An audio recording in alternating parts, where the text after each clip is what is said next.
Um, hey, what's going on, everybody? We were just chatting about Lord of the Rings. So we're going to get started. No, yes, the starter set is like very much like oh, here's some goblin archers. Oh, it's an orc. Oh, this is exciting. Wolf.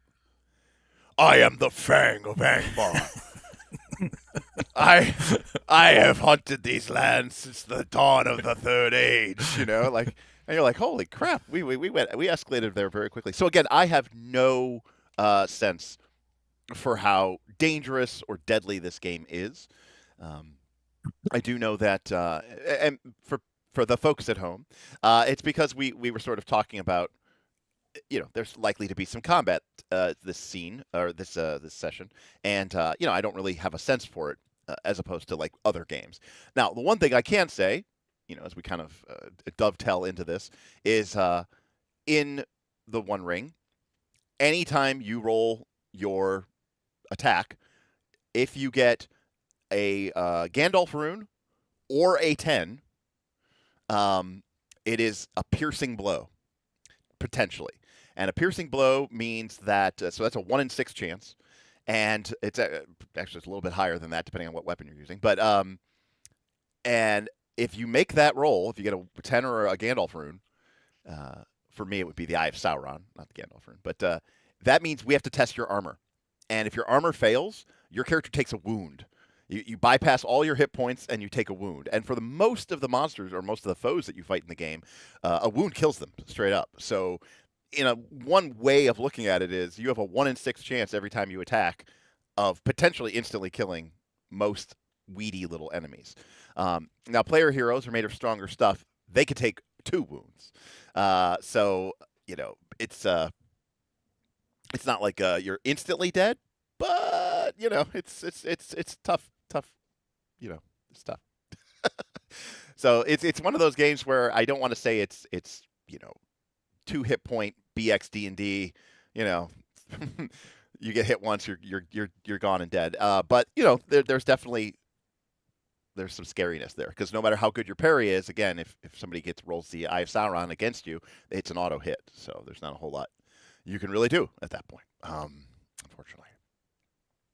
And then what I was alluding to is that certain weapons, I think for the players, any weapon, but for the game master, it's a little bit different. But or for the lore master, it's a little bit different. But you can, if you have like a spear, well, like I said, any weapon, but spears in particular, bows and arrows, and even swords to a certain degree, actually can use their Tengwar runes, which is when you roll the 6 on the d6s, and they can basically give you a greater chance of rolling that piercing blow and potentially instantly killing an enemy. In particular, spears are quite good at that. And we'll get into that when we get into their stuff. All right, so welcome. Sorry. Yeah. If we roll a piercing blow, we don't instantly kill. We just roll on against their armor, right? That's correct. Well, specifically, I would make an armor check against your injury DC. And that's where axes really shine, because axes, especially like big, beefy, two-handed axes, have like an obscenely high test number. So it's like 18 or 20 that you have to get. And so like if you're looking at your armor and you're like, oh, I roll D12 plus D6. And you're like, how am I going to get to a 20? And you're like, you're probably not. uh, so that's where axes, like if you kind of look at some of it's cool. They did a really good job, I think, of making every weapon really, very, very compelling. So while spears can get piercing blows particularly easily, spears are kind of good all over the place, honestly. But some of the weapons aren't as, crushing through the armor. But yeah.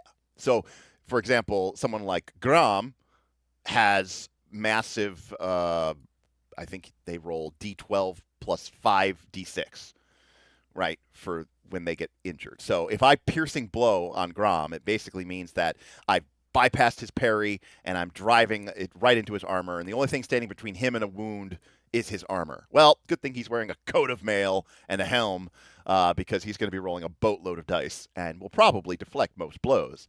On the other hand, if you're a lightly armored character and you get a piercing blow hit against you, it could be potentially a little bit scarier. But you could still spend hope and all that other stuff for that type of stuff. to the best of my knowledge.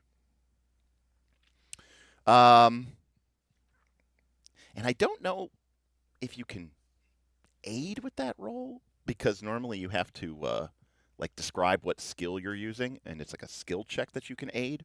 And I don't think you can. It's not really a skill check, so my sense is you can't help that role, but I could be wrong. Yes, Anyways, well, saw someone comment that you couldn't use that elven power on weapon stuff because it wasn't skill. That's interesting. Now that I don't know about because I definitely read somewhere an example of play, and again they could have gotten it wrong too, where they were doing that. But yeah, that's an interesting thing because it's not actually. Well, I skill. think when you were talking about it before, maybe it was when they were using the back rank scan with the bow.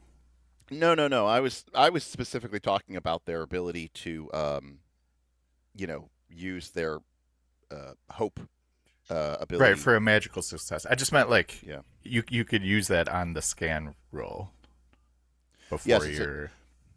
Oh, attack. yeah, of course, yeah, to get an automatic success. But yes, it does say on a skill in which you possess one rank, and I think you are something correct that technically a combat proficiency is not a skill. So, rules is written, there is definitely a sentiment to that. But the only reason like I said, I did that is because I definitely saw some actual other play doing that, and so I thought, oh, that's really cool, that's really clever. But yeah, that might be the case. Derek, watcher of actual plays. No, I was just okay. I'll be completely honest here. Number one, if I watch an actual play, it's to silently it's to grade myself against their audio quality and their video quality. Two, it's to check out their layout, their overlay, and see how they're doing it. And then three, very occasionally, just to see like some of the play patterns and that. But four, then I try to watch it and I go, turn it off. So, anyways, yeah, that is interesting because it does say skill, and skill is not the same thing as combat proficiency. So I don't know. I will say for right now we will continue to allow it to use that, but I will go to the Discord and I will actually ask those people. They would probably know better. Or I could just contact the CEO of Free League and be like, hey. Hey, Tomas. What's up with elves? Yeah, what's going on with elves? Can they do this or not? Anyways, sorry. I'm distracted by looking up rules, as is the case of an actual play. Oh, okay, right. 20. I wanted to look up support. Support says, yes, it says a player hero may make an effort to help another member who is making a skill roll, but that would imply that you can't aid in combat. Unless you're using awe or scan. Well, no, because the combat roll uses a combat proficiency, not a skill. And that definitely doesn't seem right. I thought if you're in like aggressive, you can use awe to like intimidate people. Oh, you sure can, but I'm saying like, let's say you're attacking with an axe, Yeah. and so you're using your axe. It's not axe skill; it's technically axe combat proficiency. Right. And so, according to this, the way support works is a player hero may make an effort to help another member of the company who is making a skill, capital S, roll. And technically, when you're rolling axes, that's not a skill roll. That's a combat proficiency roll. Technically. Makes sense to me. But there are, or the stances have different stuff to help others, basically. So. Right, but I'm talking about just the generic use Yeah. of hope. Like if you're fighting shoulder to shoulder with your buddy, your fellowship focus, it seems a little bit weird that I can help you, I don't know, hunt rabbits, but I can't help you fight orcs. But to highlight that, and you might be right because again, language. Now to be fair, this was written by Italians, and then, well, it was written by Italians, right? And then it was converted by the Swedish. But it does say that hope. It says a player about to make a die roll can spend one hope to gain one dice. Right, that's the generic use of hope. So hope specifically says a player about to make a die roll can spend one hope. But support says a player hero who's making a skill roll can trigger 8. So I don't know. I have to look at that. I can kind of see it not working in combat, considering it'd be like you're so focused on trying to keep yourself alive that you can't necessarily. Yeah, I could see that as well. And as Goblins was saying, like, there are specific. It's like, oh, you don't get to help. The way you help is by using defend ally or using intimidate foes or whatever those actions. So I don't know. I'd have to look it up. What basket. But for right now, we'll treat it as you can, help allies in combat. But outside of that, I don't know. That's interesting. Actually, I don't even have my chat up because I forgot that we're doing a live stream. Let's see here. What's up, everybody? No, nobody. I was waiting for somebody to be like, actually, hey, I'm the author of the game. And you're getting it all wrong. It's a me. Yeah. That's the best part. The best part about the TTRPG community is that people will flood the comments with things you're doing wrong. Yes, exactly. Well, so this is less of doing it wrong. It's more of like how specific are they trying to be with that usage of skill. Okay, so before we get started, a couple of things. Technically, this happens at the end of the session normally, but we're kind of doing ours at the beginning of the session, which is that your fellowship restores. Now, normally in a game of the One Ring, you have it easy, and your fellowship just goes back up to max. But of course, we didn't want to make it easy on them. So instead, we had some polls from our patrons, the GM's decision, and of course, the players themselves. And that is going to determine how much of their fellowship they get back. Now, luckily, they only used 7 of their 8 points. And eventually, maybe we'll make the overlay a little bit. I have this tracker, but I was going to link it through an API, but I never did it, so whatever. Because it's right there on the screen underneath the fellowship. But anyways, they have 1 of 8. So the first thing is they get back 3 points just generically because they have Gandalf as their patron and because they have a Man of Bree with them. So now the question is, group, you guys get to decide on 1 point or not, 0 or 1. Do you guys think you earned your point of fellowship last week? I say yes. In particular, I think Soul Pact crushed it last week. So Adranil, excellent examples of fellowship. All right. So the one person without fellowship focus gives us 1 fellowship point. because she can't choose which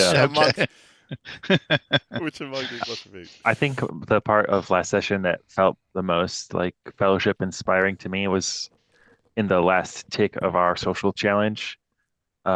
You guys showed your support for my character rather than the idea, and I thought that was pretty cool. And I imagined you're where you're standing shifting until we formed kind of a wedge or a formation, even just in dialogue.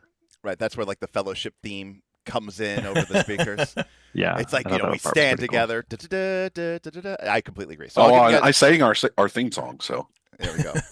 That's right. And so that leaves only 3 points. That's between me and chat, or me and the audience. So our patron poll was split between 2 and 1, and so I said, you know what? I'll give you 1.5, and patrons will give you 1.5. So that's 3. So that's going to take you all the way to 8. So you've fully restored your fellowship. Hey. And again, all they've managed to do is what the game normally gives you for free. But you should still be proud of that.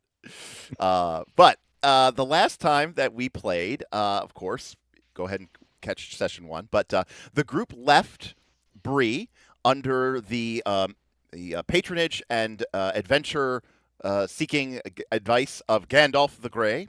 Old friend of the various members of the company who had been finally grouped together as one, and Gandalf finally, who had met them individually. They had some of them have had background and history together, and they have been together for at least a little while. But this is the first time that they've all met Gandalf as one group, and he was very happy. And Gandalf seemed to allude that it was his machinations and ditherings that sort of drew the group together, for he believed they had a great destiny ahead of them. And Gandalf advised them that he learned of a cache of ancient treasure that could be very profitable for young adventurers such as themselves, even though none of them are particularly young.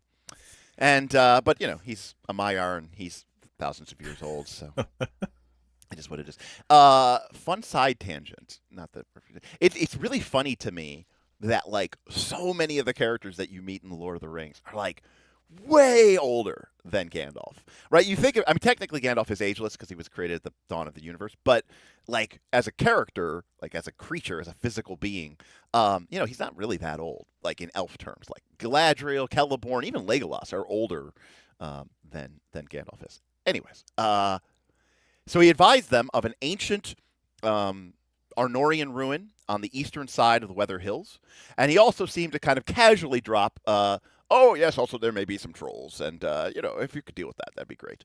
But he was particularly interested that there were some magical items there, and he wanted the group to not only acquire them for their own purposes, but seem to have a reason, Gandalfian reason. So the group made the journey, and they did quite well. They made the journey quickly. They discovered shortcuts. They kept their fatigue to a minimum. They weathered the early spring of Eriador and into the lowlands quite well, as they made the muddy track up the eastern side of the Weather Hills, until, at long last, they'd stumbled upon with careful eye and keen senses, they discovered the entrance to the Vale of Morglynd, where lie the Arnorian ruins. However, as they were deciding what to do about this dell, they came upon by a group of high elves who introduced themselves as the Dean Gwenir, or Gwenur, a group of elves who represented an ancient lineage out of Eregion, or Holland, the descendants of Celebrimbor, who forged the Rings of Power. They basically had made it their personal mission to sort of collect elven relics in ruins. And they had an interest in this because they believed a powerful elven relic lay within the ruins as well, and basically were forbidding the party to pass. So the group initiated a council to treat with the leader of this group, the captain of their group, and through a successful council, the group was able to convince the elves to let them pass, but the group acceded and agreed that any elven relics would be returned to the Dean Gwenur. So they were amenable to that. They allowed them to use their camp. The group rested and recovered, and now, as the dawn of the, I guess it's like the 13th or something day, begins. The rain is still somewhat falling, although slightly lessened. The group prepares to enter into the Vale of Morglynd. So this is sort of an overview. Do the player characters know everything about this? Yes, no, sort of. It's raining, the mists, the early morning. You don't have necessarily literally a drone shot of the valley, but, it's close enough. So the group here, let's see here, make sure I turned off lighting. Yes, I did. Okay, so you guys should see this. And so the group is coming in from over here to the sort of the southwest. That's kind of where they've approached upwards from. So again, the Weather Hills are to the west, and they kind of, fall off to the plains of Rudauer to the east. But nonetheless, there are taller peaks and mountains and mounds surrounding the vale. And so here in the early spring still, most of the valley is in shadow morning and afternoon. But obviously, it's not completely in shadow. But as morning arrives, the rain is continuing to mistily fall. Blowing curtains of mist obscure the valley before you. And you can see the runoff from a narrow, cold mountain stream rushing past your feet, and a narrow, muddy track that leads up the left-hand side of the river down into the valley. Not really a road, so much as just a worn, muddy track in the ground. All right. So before we officially get started, obviously you guys can take care of anything that you need to take care of. If there's any questions or updates, Grom, you can heal yourself. Looks like you already did, so good stuff there. It looks like I was maybe going in to say your Draniel may be missing some hope, it looks like. Yeah, I think I was at 10 at the end of last Yeah, that's what it session. looks like when I scroll up. Okay, go ahead. Yeah, I think I was just messing around with some elements of your characters and I forgot to reset them. So yeah, go ahead and put yourself back up to 10 there, Adraniel. So Whereabouts is it that we made camp? The elves let us chill with them. Yep. Whereabouts was that here? Not on this map, but Got it. probably maybe like an hour and change, or maybe like 20, 30 minutes away from, the entrance to the Vale itself proper. And then kind of like a hidden elven redoubt. Yeah. So it's not that they were in the Vale itself, they were sort of guarding outside, being like, no. Correct. No entry? Yeah. I mean, if you had to assume, it seems like maybe they've sort of set up camp in this area and they're sort of reconnoitering and trying to figure out, what may be here. Actually, someone wants to make a lore check. So Derek. Yeah. So I was going to say that I think at the prospect of just this existing, Yes. Would really intrigue Alfred. Also, he'd probably be very intrigued by the elves here in general. What brought them there. In his meandering, rambling kind of way, would probably be talking at them all night long, probably the previous night, to anyone who is willing to listen or answer his questions. But yes, he would be very curious about what they know about this area, and maybe look back on what he has learned about Weathertop and all the mountains over here. Yeah, absolutely. Go ahead and make a lore check. And again, remember, for those of you new to the game, the lore check is the ability to turn on Derek's lore spouting, and if you get more. If you get a great success or an extraordinary success, will determine how many ages back I go in the history. So if you get 2 Tangwar runes, that's an extraordinary success. I'll be like, in the beginning, Eru, the one who is called Uluvatar in Arda, begat the universe. And we'll go from the beginning. Did we find out if any of the elves had been in here yet or not, or were they still just kind of?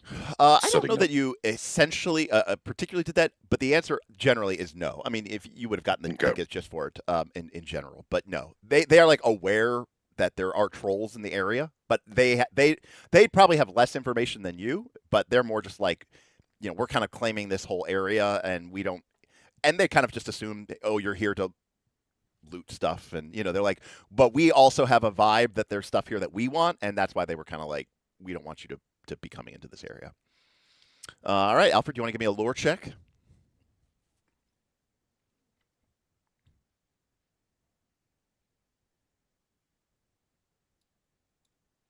You guys see the result? No. 50 minutes of Derek talking about something now, I guess. I did click the button. Yeah, you got a great success. I think you have to scroll down your chat. Yeah. Okay. Weird. I'm not getting anything. You guys saw it? Yeah. Yep. Is your text box not scrolled down? It's not. It doesn't auto jump. Okay. It's all the way down according to me. Let me reload. VTTs. Actual. What are you talking about? This happens all the time at real tables, where you're like, "Hey, how did that happen?" I swear I rolled a 20. You didn't see it before I picked up my die? All right. All right. Well, now I'm getting stuff. All right. Yeah, it was just something weird, as it does. All right. Oh, a great success. Oh, all right. Lore unlocked. Well, tier 2 lore, right? not tier 3. So, the Weather Hill. So Arnor, which was one of the great kingdoms founded by the descendants out of ancient Numenor, was founded by Elendil and his sons Anarion and Isildur. Isildur being the heir of Aragorn from the movies. And they founded 2 kingdoms, Arnor in the north and Gondor in the south. And Arnor was actually the important one. Arnor means the land of kings. And over time, that kingdom eventually fell and splintered into 3 different sub-kingdoms, Arthedain, Cardolan, and Rhudaur. Arthedain was the grandest of these. It still kind of claimed the royal lineage.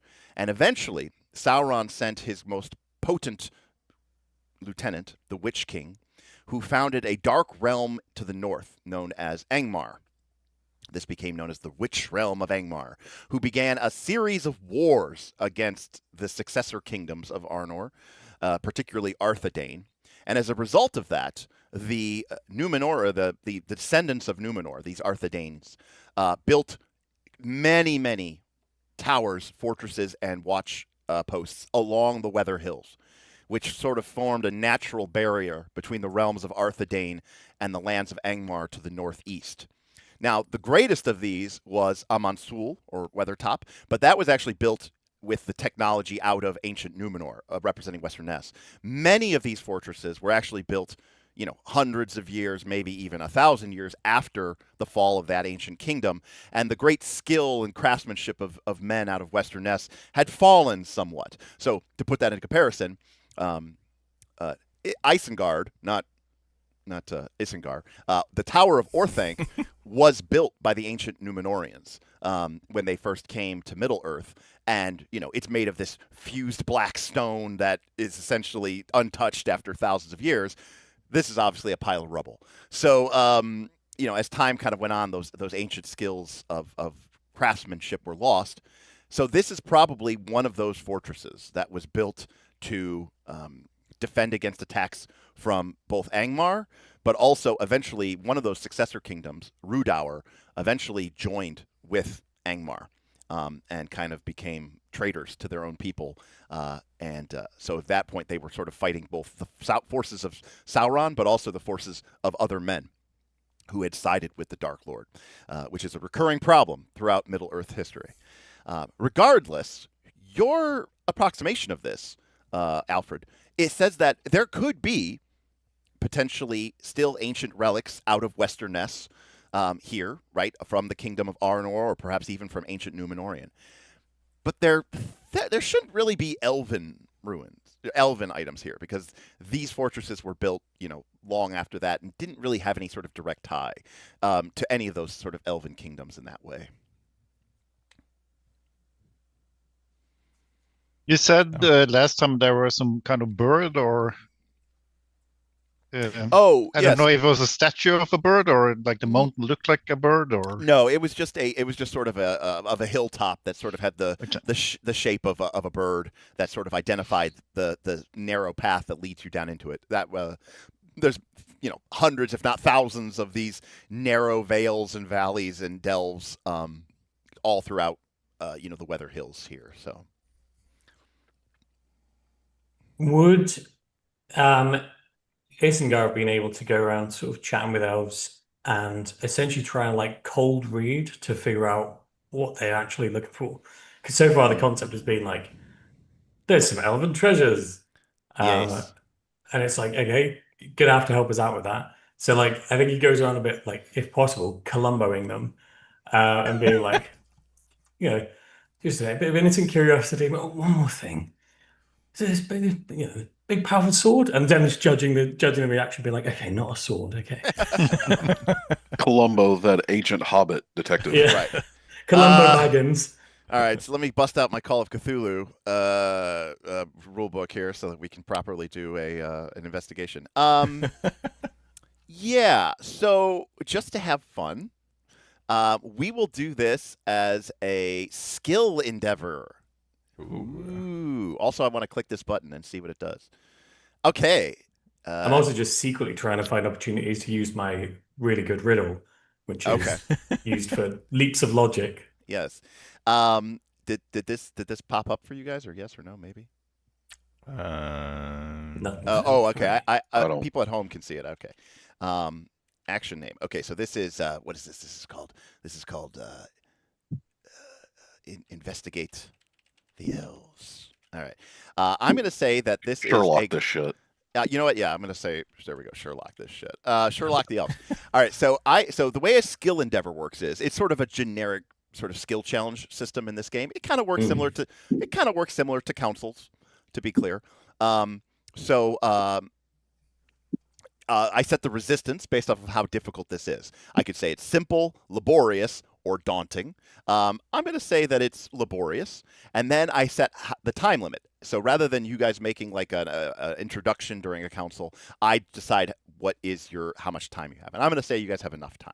And then participating in this, we'll just say everybody, just to make it fun. But technically, it could just be Isengard, unless maybe some of you are like, I don't want to nosy around the elves, and I don't want to get curious. Is anybody else curious, or is this just Isengard? You don't have to join because the number of attempts made is fixed, right? So having more PCs doesn't necessarily help. But it's more of like, does anybody feel like they have that kind of curiosity? I think I was too busy enjoying the spirits and whatever food they offered, so Yes. I don't. I quite like the idea of this being a little Isengard mini episode, but maybe each scene is around one of us in the camp. Okay. Yeah, that's totally awesome. All right, so we're gonna go for that. So, I for some odd reason it included all of you. So let me close that and try that again. I think I clicked you guys accidentally. Skill endeavor. All right, we're gonna go Sherlock, the elves, laborious enough times, and oh, I see what it is. It by default it picks all of you. I actually unclicked everyone but Isengard, which is probably a fair assumption because. Okay. All right. Do you see this? Yes. No. I don't see any grand pop-up, It but I keeps do popping see up the and side. disappearing. Oh, I wonder if Like this the is chat. just. I wonder if this is just for me to like, to be able to track it. I guess it doesn't really matter because what I'm doing is you're going to describe what you're doing, and we go for this. So you can see in the chat that the resistance is you need 6 successes, and the time limit is you have 5 attempts max. So you need to get 6 successes on 5 attempts. So go ahead and tell me, what you're doing for these different different attempts in that way. All right. So I think the first part is going to be a little bit of observing and trying to pick out what sort of where the good areas to have a little listen in and who the good targets to cold read would be. All right. I guess that's probably going to be insight, right? To see beyond appearances and recognize the hidden thoughts and beliefs of people, right? You're trying I'm to done. sense that out, so that's totally good.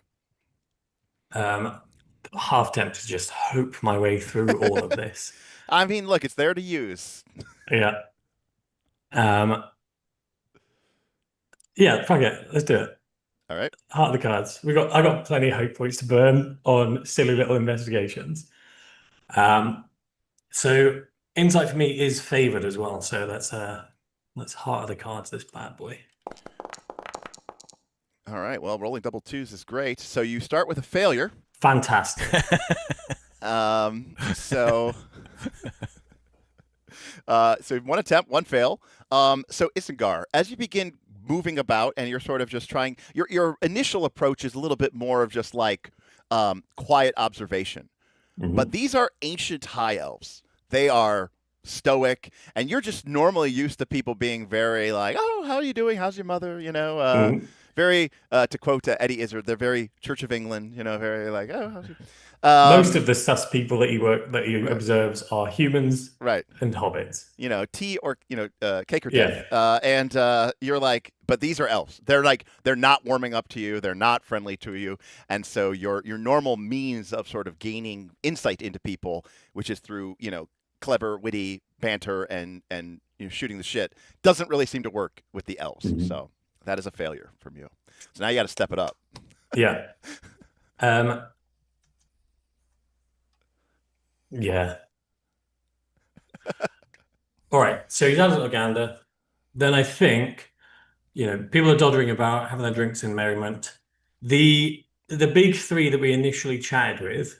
Yep. Are they in this general vicinity of the evening, or did they separate and do something else? Yeah, I imagine that they're not as gregarious as the other elves, which is saying a lot. But they're the leaders. They went back to their private tent to discuss the implications of the council, what they've agreed upon. The female elf who was very opposed to you was probably sitting there I don't feel good about this. I trust your wisdom, but I fear the worst. Putting our faith in these lesser races. Exactly what I was hoping for. I think cheeky little stealth towards the captain's tent is where we're going. Yes, you can make this attempt, but I'm going to say you gain a shadow. I think that makes perfect sense. Okay. All right. Cool. How do I add the shadow? Do I add the shadow? Is it like a temporary shadow? Yes, it's not a scar. It's just a shadow. Yeah. And then it ups the main number. Yeah, exactly. Let's do it. Yeah. So you have one temporary shadow. So okay. So this is our first point of shadow, which does a couple of things. Number one, the Eye of Sauron goes up. Okay. So the eye awareness goes up to 3. We've only got 10 more sessions to break this thing. So right. We've got to. Right. Exactly. I mean, you got to kick the tires. If somebody doesn't fall to corruption, I mean, what are we doing here? This is Pippin grabbing the bloody the Palantir stone again. Yeah, exactly. Like, goddamn hobbits. Right, exactly.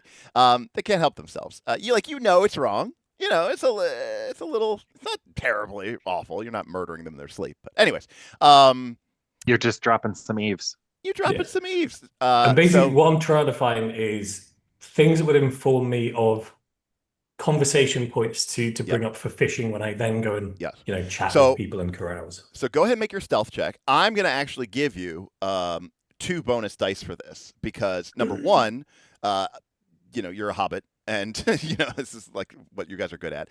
Number 2, that's a really good idea to get information towards Sherlocking the elves. So it's not just a bonus representing the stealth roll itself, right? We're not like discreetly saying, okay, step 1, did you seek up? Step 2, did you hear them? Step 3, did they say anything useful? The stealth roll represents not only your stealth, but also the quality of the idea toward getting information, right? So. I think I am also going to hope point this bad boy because really need to recover from that failure. Yeah, good. And remember, if any, you don't have to weasel. You are eager, inquisitive, and have shadow lore. Totally forgot about that. Yeah, so if any of those distinctive features would apply to this hope spend, then you're inspired, and you get to roll 2 bonus dice instead.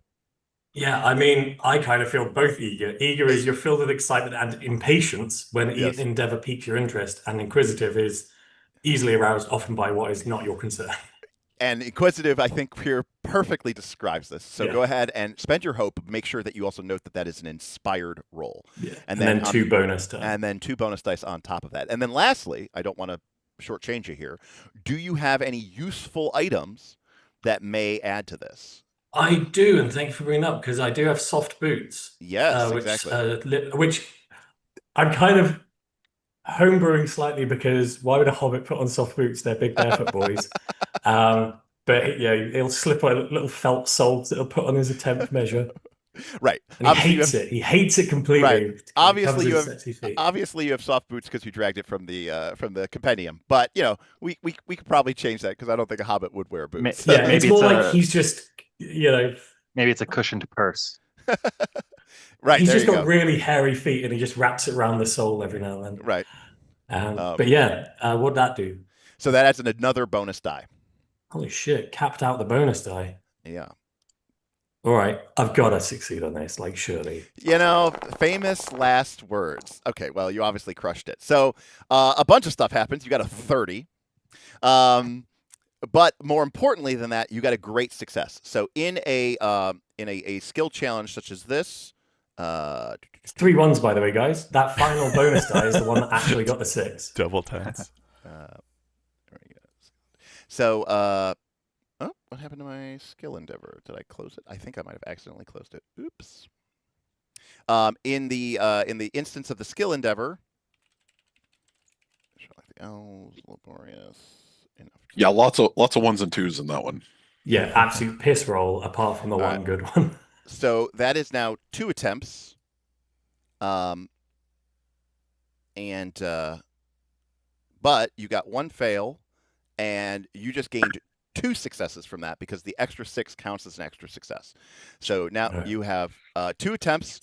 You get 6. You get 3 more attempts, and you need to get 4 more successes. All right. What do I hear from the gang in terms of is it irrelevant or is it just we'll use that as a conditional? So here's the pro and the con. The pro is you totally get close, and you're totally able to see them in the torchlight discussing things. They seem very concerned. It's totally in Sindarin. So you have no idea what they're saying. Fuck. Literally didn't even consider, which he absolutely would work, like act before sense came into it. Maybe retain any words that you hear them repeat, and then bring them to me. Yeah, that's exactly what I'm thinking. Is there anything I could do to catch on to any certain like soundy things? That's a riddle test for sure. Oh yeah, Oh, definitely. yeah. Oh, it's definitely riddle. Oh, it's definitely yes. That is. I did this whole thing to try to get a riddle roll. I didn't even think. This is a torchbearer player for sure. Just like how can I add a little salt? All right. Yes. Yeah. Let's make a riddle test. I think that's great. You know, can you remember the key phrases and the turns of the phrase and stuff like that? Yeah, I think that's awesome. I mean, we kind of want to slap another hero die on it. The hero point. Sorry. Do it. See, the hope is very tempting because here's the deal. That's what I like about this is that it's not about just hitting your target number, which is cool, but the hope gives you those extra D6s and give you those chances of rolling those Tengwar runes. And that's why I said hope is really cool because it can turn a bad skill into a good shot, but it can turn a good skill. And you're like, I already passed this. Why would I ever spend meta currency for this? And it's because you might want those extra 6s. It seems a little bit munchkin-y to try to tag the same distinctive features that in an area that is essentially the same scenario as the stealth roll. No, not necessarily. Again, you're spending a currency, so I don't. If it was literally just, hey, whenever you just tag a distinctive feature, get +1 dice, and it doesn't cost you anything, I would say, like, I think I'm pretty eager about this attack. I'm eager to see him die. Like I made this joke. We were playing Fabula Ultima on Friday, and in Fabula Ultima, in order to spend a Fabula point to re-roll your dice, if you roll badly, you have to tag one of your 3 traits, and your traits are your identity, like I am I'm a dark knight of the Vera. Your origin, like where you came from, and then your theme, which is like a justice, vengeance.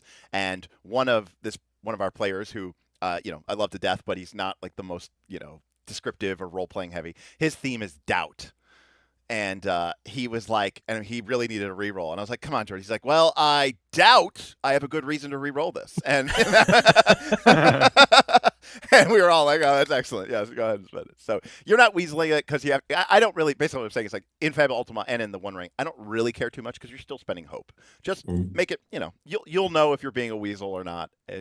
You're obviously eager and inquisitive, and that's the type of person who's going to listen even though they don't really know what's being said, and they're trying to already figure out how they're going to, use that knowledge. So go for it. Yeah, I don't know if there's quantum adventuring in like inventory, just whipping out a little bit of paper and just sounding it out in Hobbit language, be like, yes. Just to try to keep it fresh in the mind. Yes, awesome. It could be like Shadow Lord, that they are saying names that you have heard that have any connection to Shadow. Or I would agree with that, but they're not. So yeah, that was my thing. I was like, this would be great if they're like casually dropping that shit. Yeah. All right. Heart of the cards. Oh, okay. Absolutely fantastic. Now, this is a great example. So you rolled an Eye of Sauron, which counts as a 0. Now, we saw earlier that that Isengard had gained a point of shadow. If Isengard had enough shadow, if the amount of shadow he had was greater than or equal to his hope, he would become miserable. And in that case, no matter what you roll, an Eye of Sauron is not only an automatic failure, it's a critical failure. However, a couple of things happen. It's a 0, but you roll so many D6s, and you're so good at riddling, that it's still a success. So I'm going to mark a success. However, you did roll an Eye of Sauron, so the eye awareness goes up. Love it. And, okay, meta-wise, obviously Sauron isn't aware of this meeting. But it's almost like there's like a moral fabric to the universe of Middle-earth. And you're kind of being a little, like, you treated with these people in good faith, and you're kind of being shady. And it's almost like the moral fabric of Middle-earth understands that. So that eye awareness not only just represents literally the attentions of Sauron or his lieutenants and captains, but also just this idea that, like, you're kind of being naughty. And, it's kind of reflecting in that. So, all right. So it's classic Hobbit behavior. Listening in on meetings that they were not invited to, Sam, and also Mary, and also Peter. Right. So, of course, how could you possibly, even when you were invited to a secret council and you were not? So you have 2 more attempts, and you need to get 3 successes to be successful. That being said, you do hear several words being used, but there's one word that's used over and over again, and you kind of note it, which is the word kor or korf or like korma. It's like a core sound, like korf, core. Chicken korma. Yeah, like chicken korma, but with a C. How do you normally spell chicken?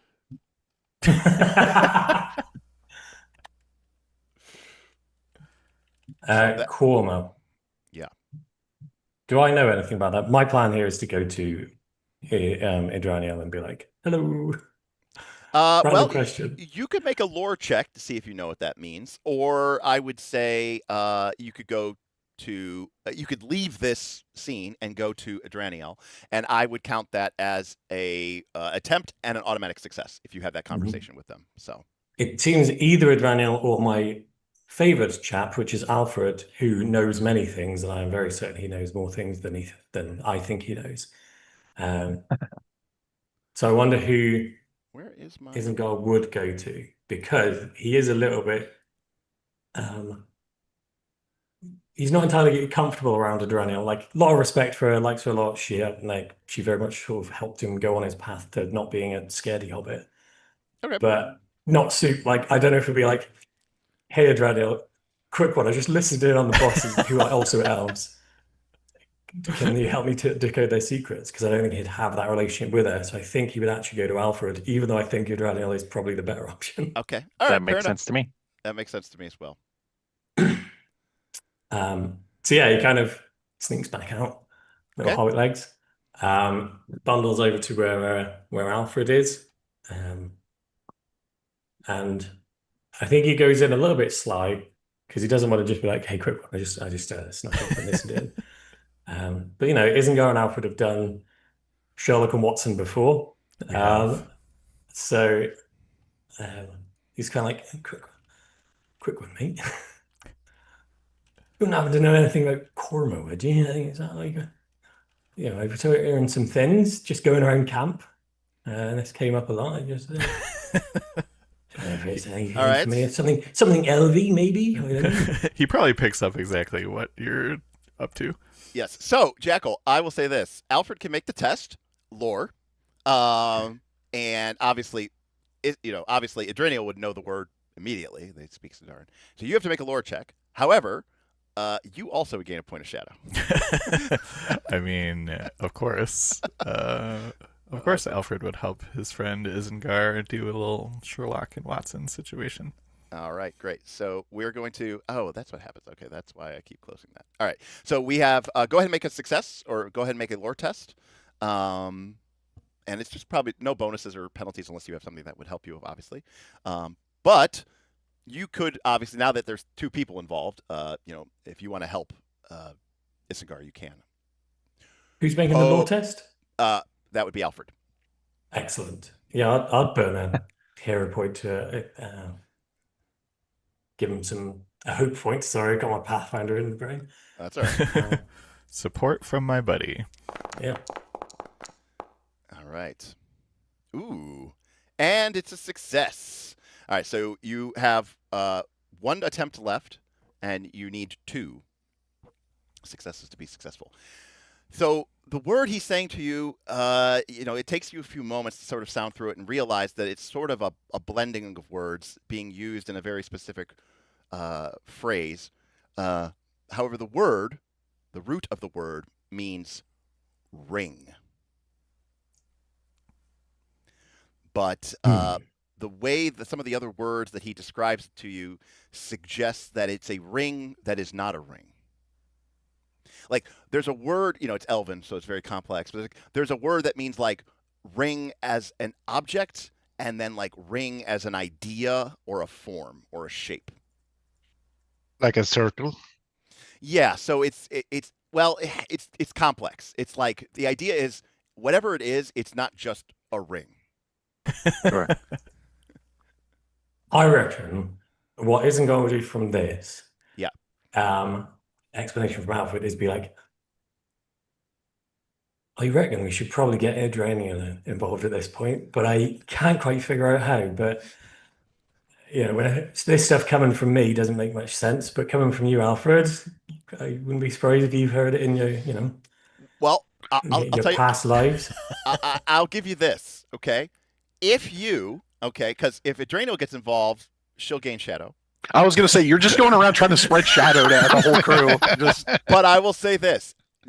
Now you'll gain shadow, Isengard, but if you make a riddle test against Adrenal, you can get it out of her without her realizing what you're asking her. So, like, you can rely on her knowledge without her realizing what she's doing. That would be my ideal. I don't know if Adrian is down for that. Or what do you reckon? Does that sound interesting? Or otherwise, I can just do a normal vanilla riddle and try and puzzle it out myself. I feel like you'll have worked with Adrenal enough at this point to know that she wouldn't like being deceptive towards these elves. Mm-hmm. So if you want her help, you should use the riddle. But I don't mind if you dupe her, as long as you're successful. Right. I will say this. So I'll say this, Isengard, if you make the riddle test by yourself, you can go ahead and do that. Riddle it out. See if you can figure it out. If you use Isengard's help, or if you use Adrenal's help, 2 bonus dice. Logan, if you're not opposed to it, I'm 100% going to go do shenanigans. Yeah, the wool over my eyes. Yeah. Yeah, and Alfred basically has no qualms going up to talk to anybody, so he would help you out as well. Okay, great. So I'm only going to give the shadow point to Isengard because you are deliberately misleading your ally. I think that's worthy of a shadow point. For my good. Right, right. But the ends do not justify the means, as Tolkien and Middle Earth teach us time and time again. Okay. That's exactly the dilemma he has for approximately 2 seconds, where he goes, really shouldn't do this. Because anyway, he's doing naughty bits, but for a good reason, Yeah. So because you're there, Alfred, you can assist if you want to, and then obviously you can also spend your own hope. But in this case, I'm giving you 2 bonus dice because Adrenal is obviously very proficient not only in the Elven language, but obviously in Elven matters. I would not be opposed to the help if you're down for it, Alfred. I am absolutely down. I have spent a hope point. Nice. And are you my fellowship focus, or am I your focus? Yes. Let's do it. And I obviously am going to burn through my hope, because let's see what happens when shadow gets higher than hope. I don't think anymore that the distinctive features really apply in the same way here. So it's going to be...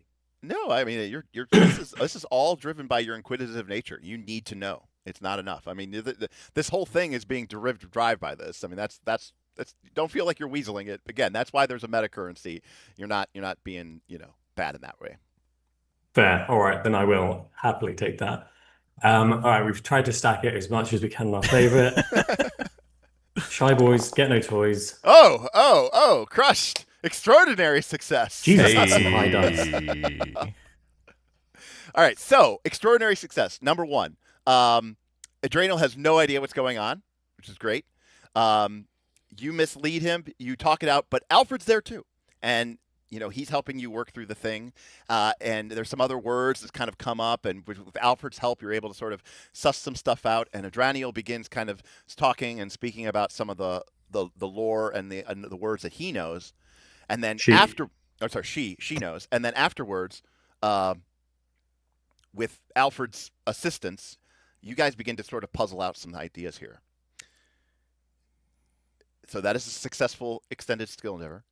And all it took was the entire soul of 2 party members and lying to a friend. Correct. The elves of the Dean Gwenur seem to believe that a ring made in a region by the Gwythi Myrdain, the people who made the Rings of Power, is here. Oh, what was that again, too? So the elves that are here, the Dean Gwenur, believe that a ring a magical ring made by the people who made the Rings of Power, is here. Ooh. Do not tell Grom. Now, My actual plan was 100% to tell Grom because you and I have gone barrow delving before to find hidden treasures. And Alfred, being a student of lore, will tell you that and this is, I think, quoting Tolkien himself, right? Which is that the elves of Eregion made many magical rings, but those were all, quote, essays in the craft before the forging of the great Rings of Power, right? Which included, of course, the 9 for mortal men and the 7 for the dwarf lords, which is actually all a lie because they were actually all made for the elves. But and then the elves were like, we don't want them, and Sauron was like, shit. And then he gave them to the elves, the dwarves and the humans.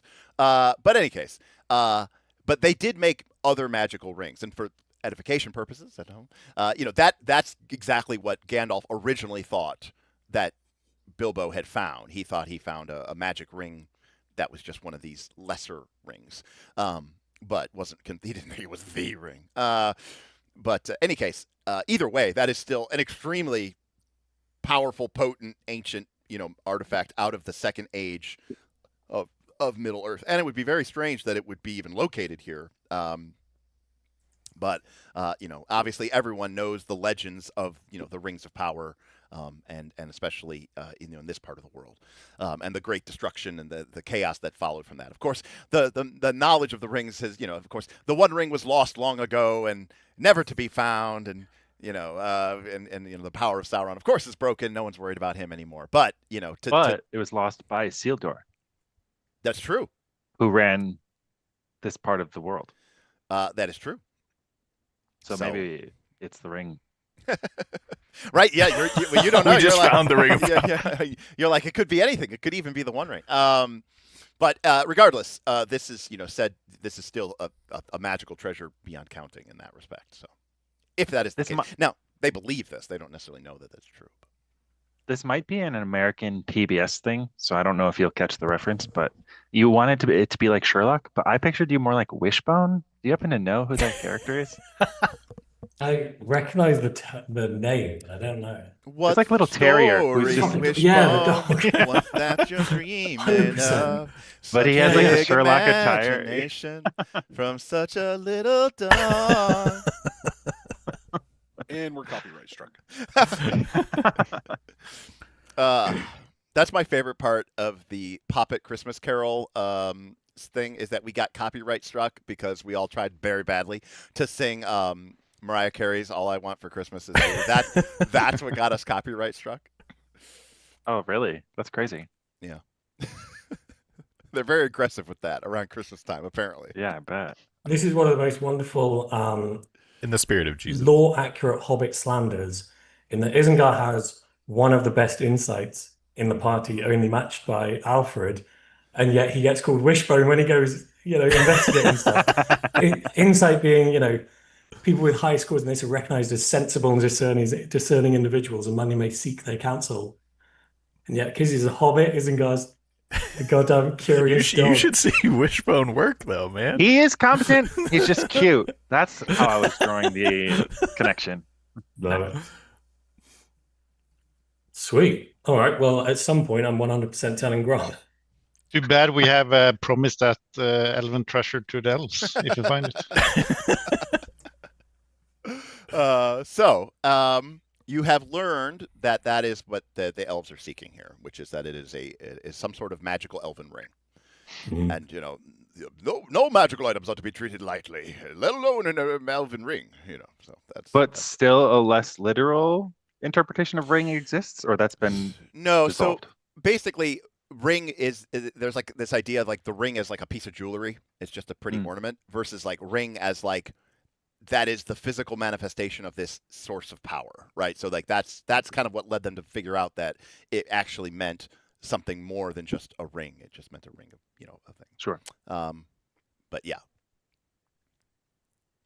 However, there is some sort of thought process, Alfred, that goes through your mind, which concerns you slightly, which is that you know Gandalf fairly well, and he doesn't do anything. he doesn't do anything by happenstance. It's all sort of plans within plans, and he himself is known to be a little bit of a misdirector.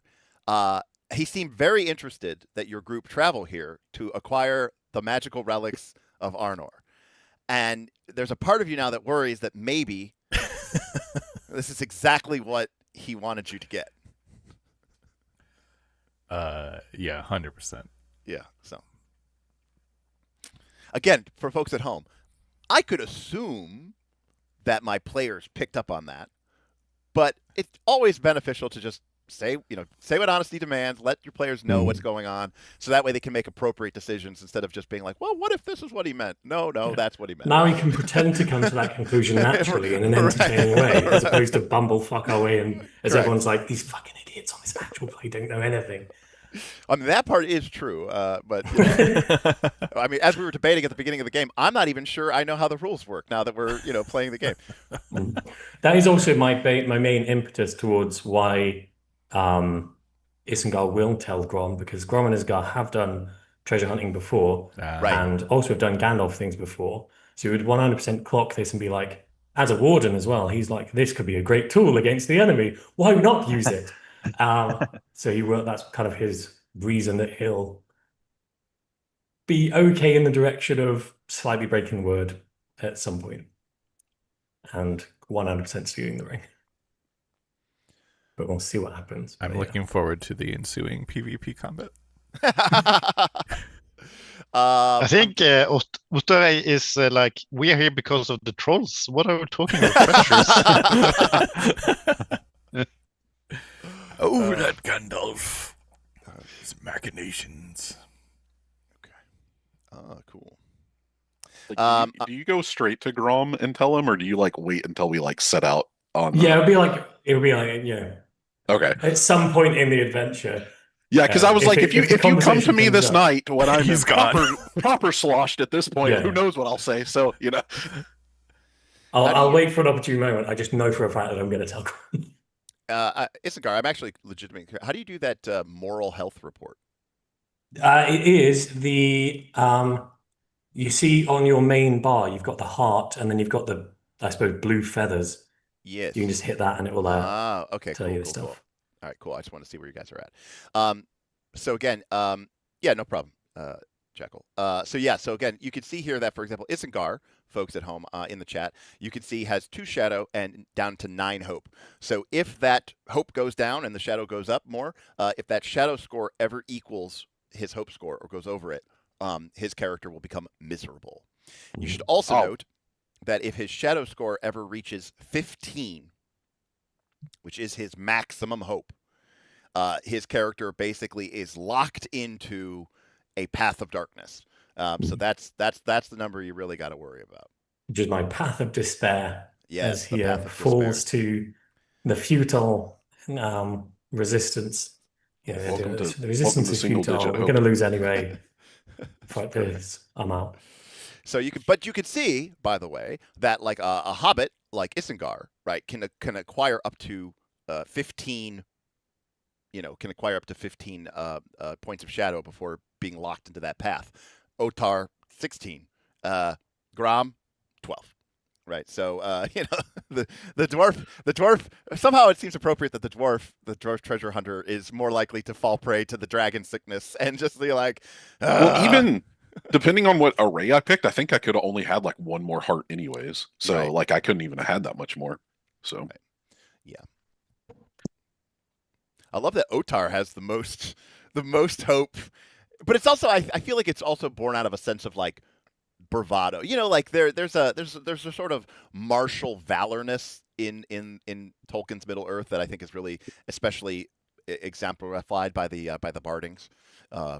It's not just. I did take the confident virtue, so I have +2. Yeah. So okay, so that's why it's so high. Okay, cool. I was like, wow, it really is high. So having max hope is not only good because you get more hope, but it's also good because you can absorb more shadow before your character gets locked into that death path. Deeply apologize for tripling our Eye of Sauron in that one small investigation. You don't One need to night. apologize because you're not sorry. Right. Look, we still have 18. If we don't use at least 23, what are we even doing, right? Gain another shadow for lying to your party just now. No. So actually, I accidentally increased the eye awareness. Actually, that is the maximum eye awareness. That actually isn't what triggers your event. The eye awareness depends on what land you're in, and you guys are definitely in a dark land right now. So your hunt threshold is now 14. Oh, dang. So you guys are at 6 of 14 on your eye awareness. Nice. All right. So does anybody else want to do anything before you guys head into the Vale? If we wanted to pursue information not connected to our immediate task, that is something to be done in the resting phase, right? Yes, I think that would be more appropriate for the fellowship phase. Okay. Yes. In fact, I believe there is even a fellowship activity called research lore and rumors or something like that. Yeah. Then I suppose I'm ready to head out if you guys are. Mm-hmm. Okay, Make cool. our way. Making your way downtown. All right, the elves wish you good journey, and you guys proceed down into the Vale of Morglynd, and the Vale of Morglynd, and the Vale of Morglynd. Why isn't that dragging on? Shouldn't I be able to drag? I see a lot of rings. Oh, again, my foundry must. Oh, you know what? I could see them too, but it's one ring for each of us. Yeah. It's like not loading my token. Man, times are tough. Oh, it booted me out of the forge. I have to log back in. Actual play. Actual play. Where's Matt Mercer being like, guys, I got logged out of Foundry. I got to log back in. Well, it's because they do it on the table with Dwarforge, the sponsor of today's episode. Well, they're not even live anymore, so it doesn't really count. Okay, so you guys are moved down into the Vale. It is still fairly early in the morning. Mist and shadows still. I think that is that from that. Yeah, that is from that song that Pippin sings. But mist and shadows still cling to the valley floor. And if I was more dramatic, I would change the lighting effect. Wait, can I do that? There we go. Ooh. You hear that, Foundry? More lighting effects. No cards. More lighting effects. That was way too dark. Okay. Thank you, Foundry.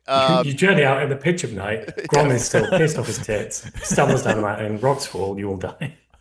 All right. And again, there's sort of a rough, muddy track that leads down into the Vale. On the left side are gray, steep mountain sides. Really more even though you're in the hills, this is sort of a particular narrow defile, probably carved out by this river. Tough conifers and pines cling to the rocky slopes. Scree boulders and rivulets of muddy water run down the sides to the narrow track. And then there's probably a good handful of yards before the narrow river stream rushing past you, foaming white, heavy with rainwater, cloudy with mud from all of the runoff, streams past you further and deeper into the Weather Hills. The track goes down, winding left and right, again, fairly unkept, but it proceeds downward at a reasonable slope down to the valley floor. Even through the mist, the rain, and the early morning hours of darkness, you can see looming ahead more like a shape rather than a defined structure. You can see some sort of large mound of earth that looks a little out of place down on the valley floor, and like looming skeletal figures in the foggy, rainy air, the crenellations and broken parapets of an ancient stone fortress of Arthedain. All right. What do you guys want to do? How much of we talked about this a little bit. Does it look like that there was at some point a bridge that went over the stream to. I mean, we probably can't see the other the other thing from here. Correct. But do we think that they? Is there anything like that? You don't see any particular sign of it at all. And in fact, you would probably judge or estimate that given how fast the stream runs and the amount of muddy runoff, it would probably be very difficult. I mean, if there was, like, for anybody to build anything really permanent and structured, if there was once a bridge here, it may have collapsed long ago. Just from, like, the signs of the erosion, like the bridge might not have collapsed, but the things it was built on did. So Right. Yeah.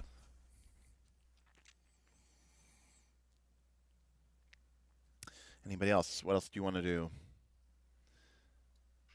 This mound, you said, Yeah. that looked out of place. Yeah. Does it snore and troll? When I say the mound, I mean like the big hill down in the bottom. Oh, okay. Okay. Yeah. That the fortress is built on. TLDR, it's like an artificially built up mound. Sure. Like it was not a natural feature. It was like they constructed the hill, basically. Do we want to go follow the muddy track straight in? Do we want to circle around, see if there is any little secret hidey holes? Anything to get out of this blasted rain. Mhm. Let's seek shelter in the ruins. All right, let's march right up. All right. Let's keep an eye out for danger. All right. Grom is keeping an eye Well, then out. who's watching for treasure? You know what? Grom- That's a good point.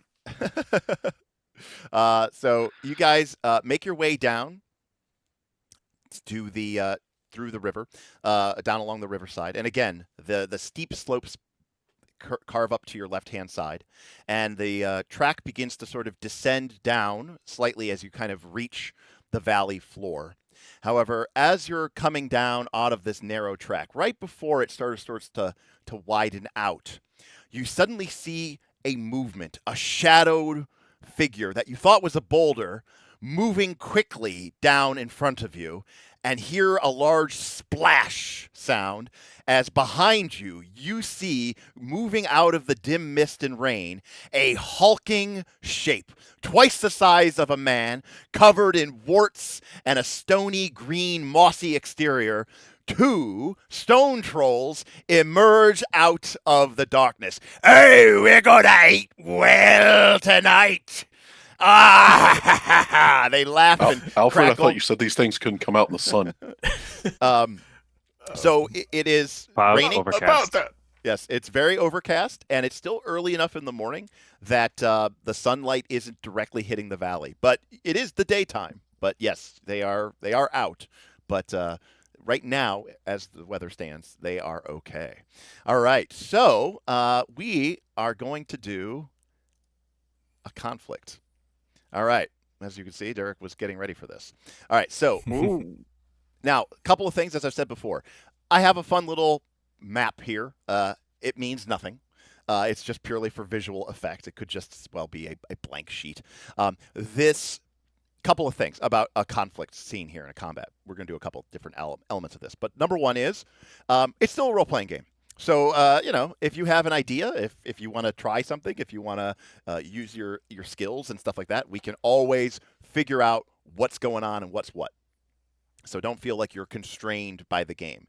Now, I'm not going to say that this is a fiction-first game as much as like a PBTA game is. Mechanics do matter. However, there's still room in the game, in the framework, for players taking an action on their turn, which is really cool. One of the things I like about the system, or pretty much any system for what it's worth. Secondly,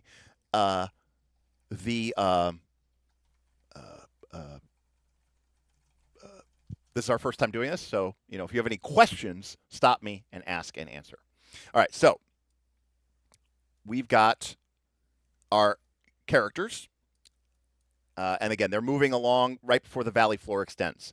So ordinarily, at the onset of battle, you guys have a couple of extra factors here to take into account, which is one is a surprise attack. So the trolls are trying to ambush you. Okay? When enemies are trying to take the company by surprise, which they are, all player heroes in the company must make a roll of awareness. Player heroes who fail their roll of awareness have been caught off guard, and they will not be able to make any opening volleys, nor will they be able to take action in the first close combat round. Okay, so you don't get an action, and you don't get to throw a spear or shoot a bow, and you don't get to do that. However, a couple of factors. One, Grom, I believe, specifically said I was being extra careful and I was keeping an eye out for anything nasty. So I'm going to give you a bonus die to this awareness roll. Oh, thank goodness, because I have 0 awareness. Good. Secondly, one of the things that you can do with Tengwar runes, when you get a great success or an extraordinary success, there's obviously like a narrative element to it, right? Like, oh, you get more lore or you get better stealth. But there are sometimes specific mechanical effects. And one of the things that you can do with an awareness test is if you pass your awareness test, or you pass any test, for each Tengwar rune you get, you can cancel the failure of another player ally. So, in other words, if you somehow all failed your awareness test, but somebody rolled 4 Tengwar runes, they could basically cancel everybody else's failures and succeed for them. That's so cool. So, yeah. So, like, if you're really good at awareness, you could quite literally save your bad allies from being surprised. So, And I consider will call you my bad allies, for sure. I mean, So perhaps we that are bad at awareness should roll first, so we know how to.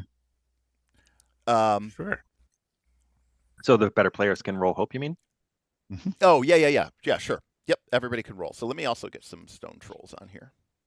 I have 0, so I can begin.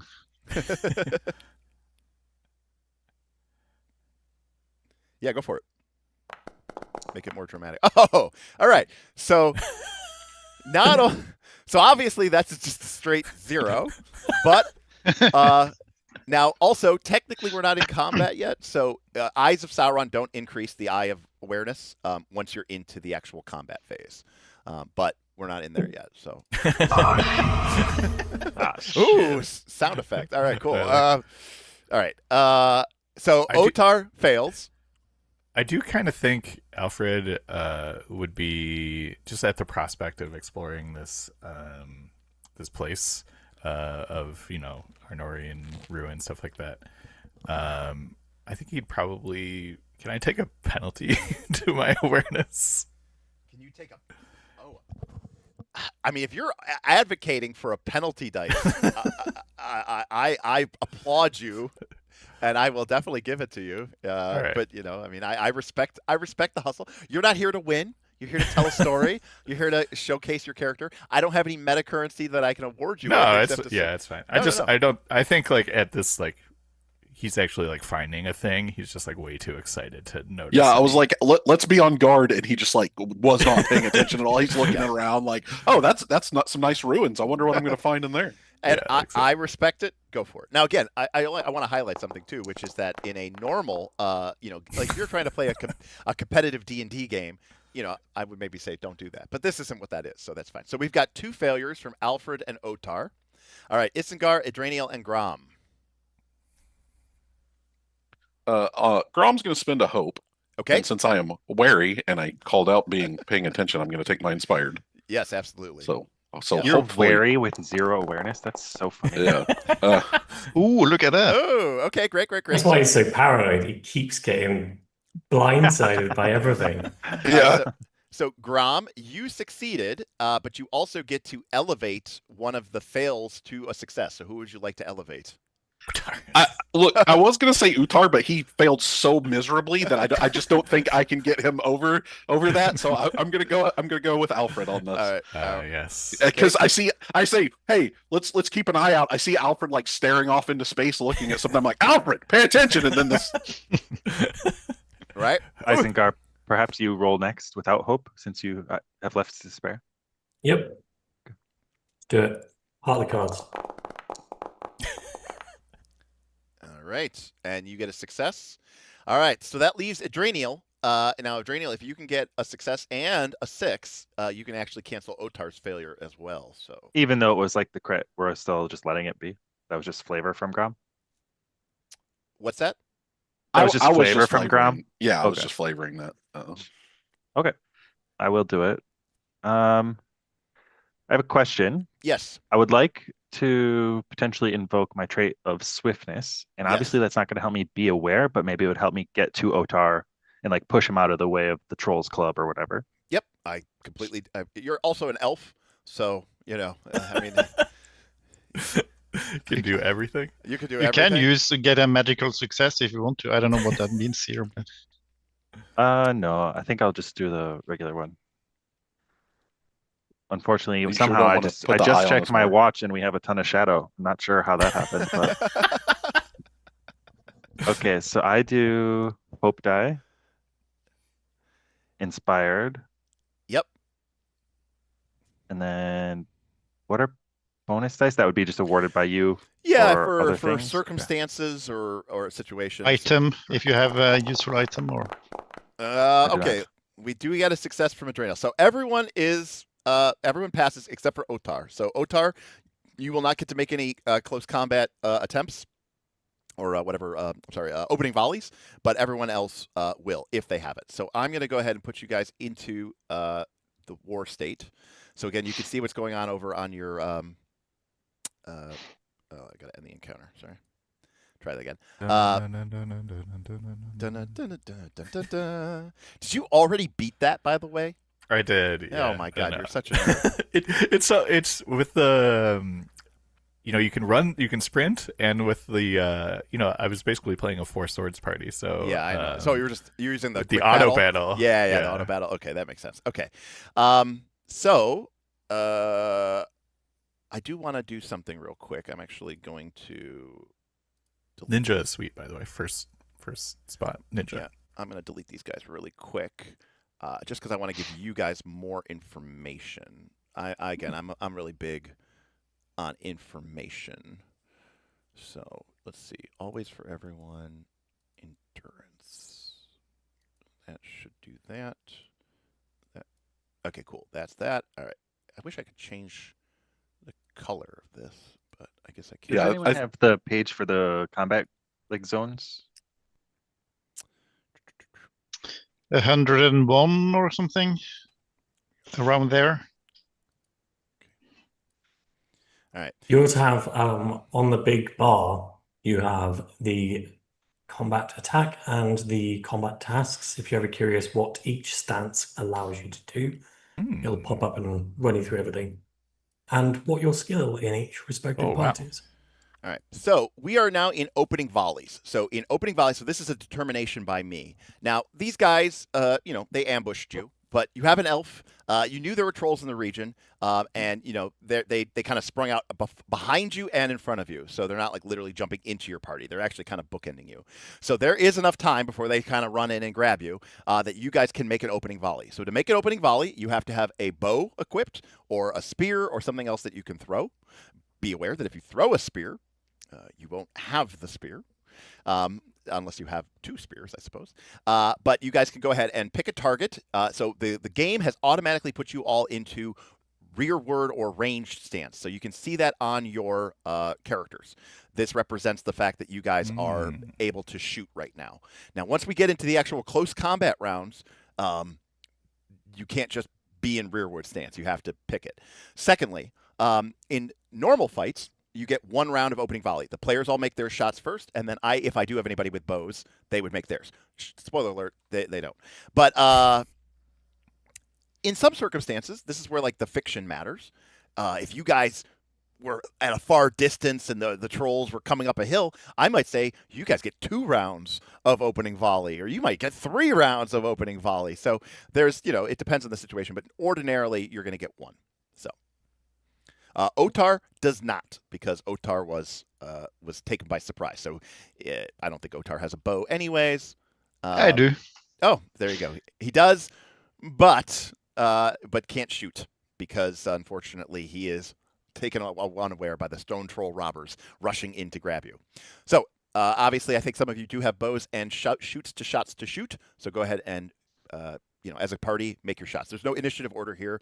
It's just whatever order you guys want to go in that makes sense to you guys. If you want to meta game it a little bit, you can obviously do that as well. Okay. Adrenial whips the spear at the closest troll. Yep. So the spear hurls through the air, and in the rain and the mist, misses the attack completely. Now, if you were making a longer shot, I might give you guys a penalty die because of the bad weather and terrain. But these trolls are big, huge. They jumped out right in front of you, so no penalty dice or anything like that. But a 6 is a failure. All right, so Adrenial went. Isengard will whip out his fell bow and lob a shot. Yep. Do-do-do. Quickly fitting an arrow to your large hobbit bow. It's unusual for a hobbit to have a bow such large. Truly, it's oh, okay. Jesus Christ. Ooh, all right. You know, the maybe the rain.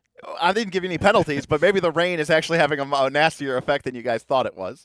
So Adrenial and Isengard both miss with spear and bow. So taken are you by the sudden appearance of the trolls. So Slips driving on the is mud. the rain wind. Yes. I will throw a spear. Great. Wait. Where was my 6 or my D6? I have You rolled bows. Oh, I rolled. Oh, whoops. Oh, you rolled bows. Yeah. So you want to roll spears. I clicked on the wrong thing. Yes. Yes. There you go. So by the way, Oh my god. hey. Oh, okay. So this is great. So okay. So Grom has not that great of a roll, but the dwarf, turns. Now, Grom, are you throwing your spear at the one in front of the party or behind the party? I'm curious. Whatever this one is. All right, we'll say that was the one behind the party. Okay, so the trolls leap out in front of you, and Grom, in one swift motion, spins, turns, and hurls the. I turned around to make sure Alfred was paying attention, and then all of a sudden saw troll and just let loose. Right. Okay. Also, I see. So you have everything equipped. So that's why I was like, why didn't it show me the damage? But you can only have one weapon equipped at a time. Depending on your hands. Okay. So in this case, you had a short spear. I needed to see how much damage it is. So he rolled a Gandalf rune, which means it is a automatic success. So the troll will definitely lose 3 points of damage. That's how much a spear does. So the green bar, by the way, is the troll's endurance. Yes, 3 did that. That means the trolls have 60 endurance each. The top bar, the blue bar, is their hate. It's like their version of hope. But there's an additional effect, which is that if the hate gets to 0, the creature is considered weary. So it's 1s, 2s, and 3s count as 0s.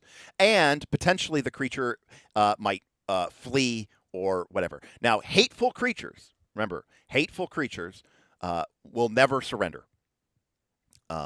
They'll fight to the death or they'll flee as cowards, but they will never surrender. Additionally, if a creature has hate, this is a servant of the enemy through and through, a dark creature of dark manes. You will never suffer shadow or misdeeds from killing these, even if you were to surprise them in the dark. These are truly corrupt creatures. However, the spear also rolled a Gandalf rune, which means it is a piercing blow. So in the case of a short spear, the injury DC is 14. So I am going to make an armor roll with my stone troll. And please fail. Come on, baby. If I can beat 14,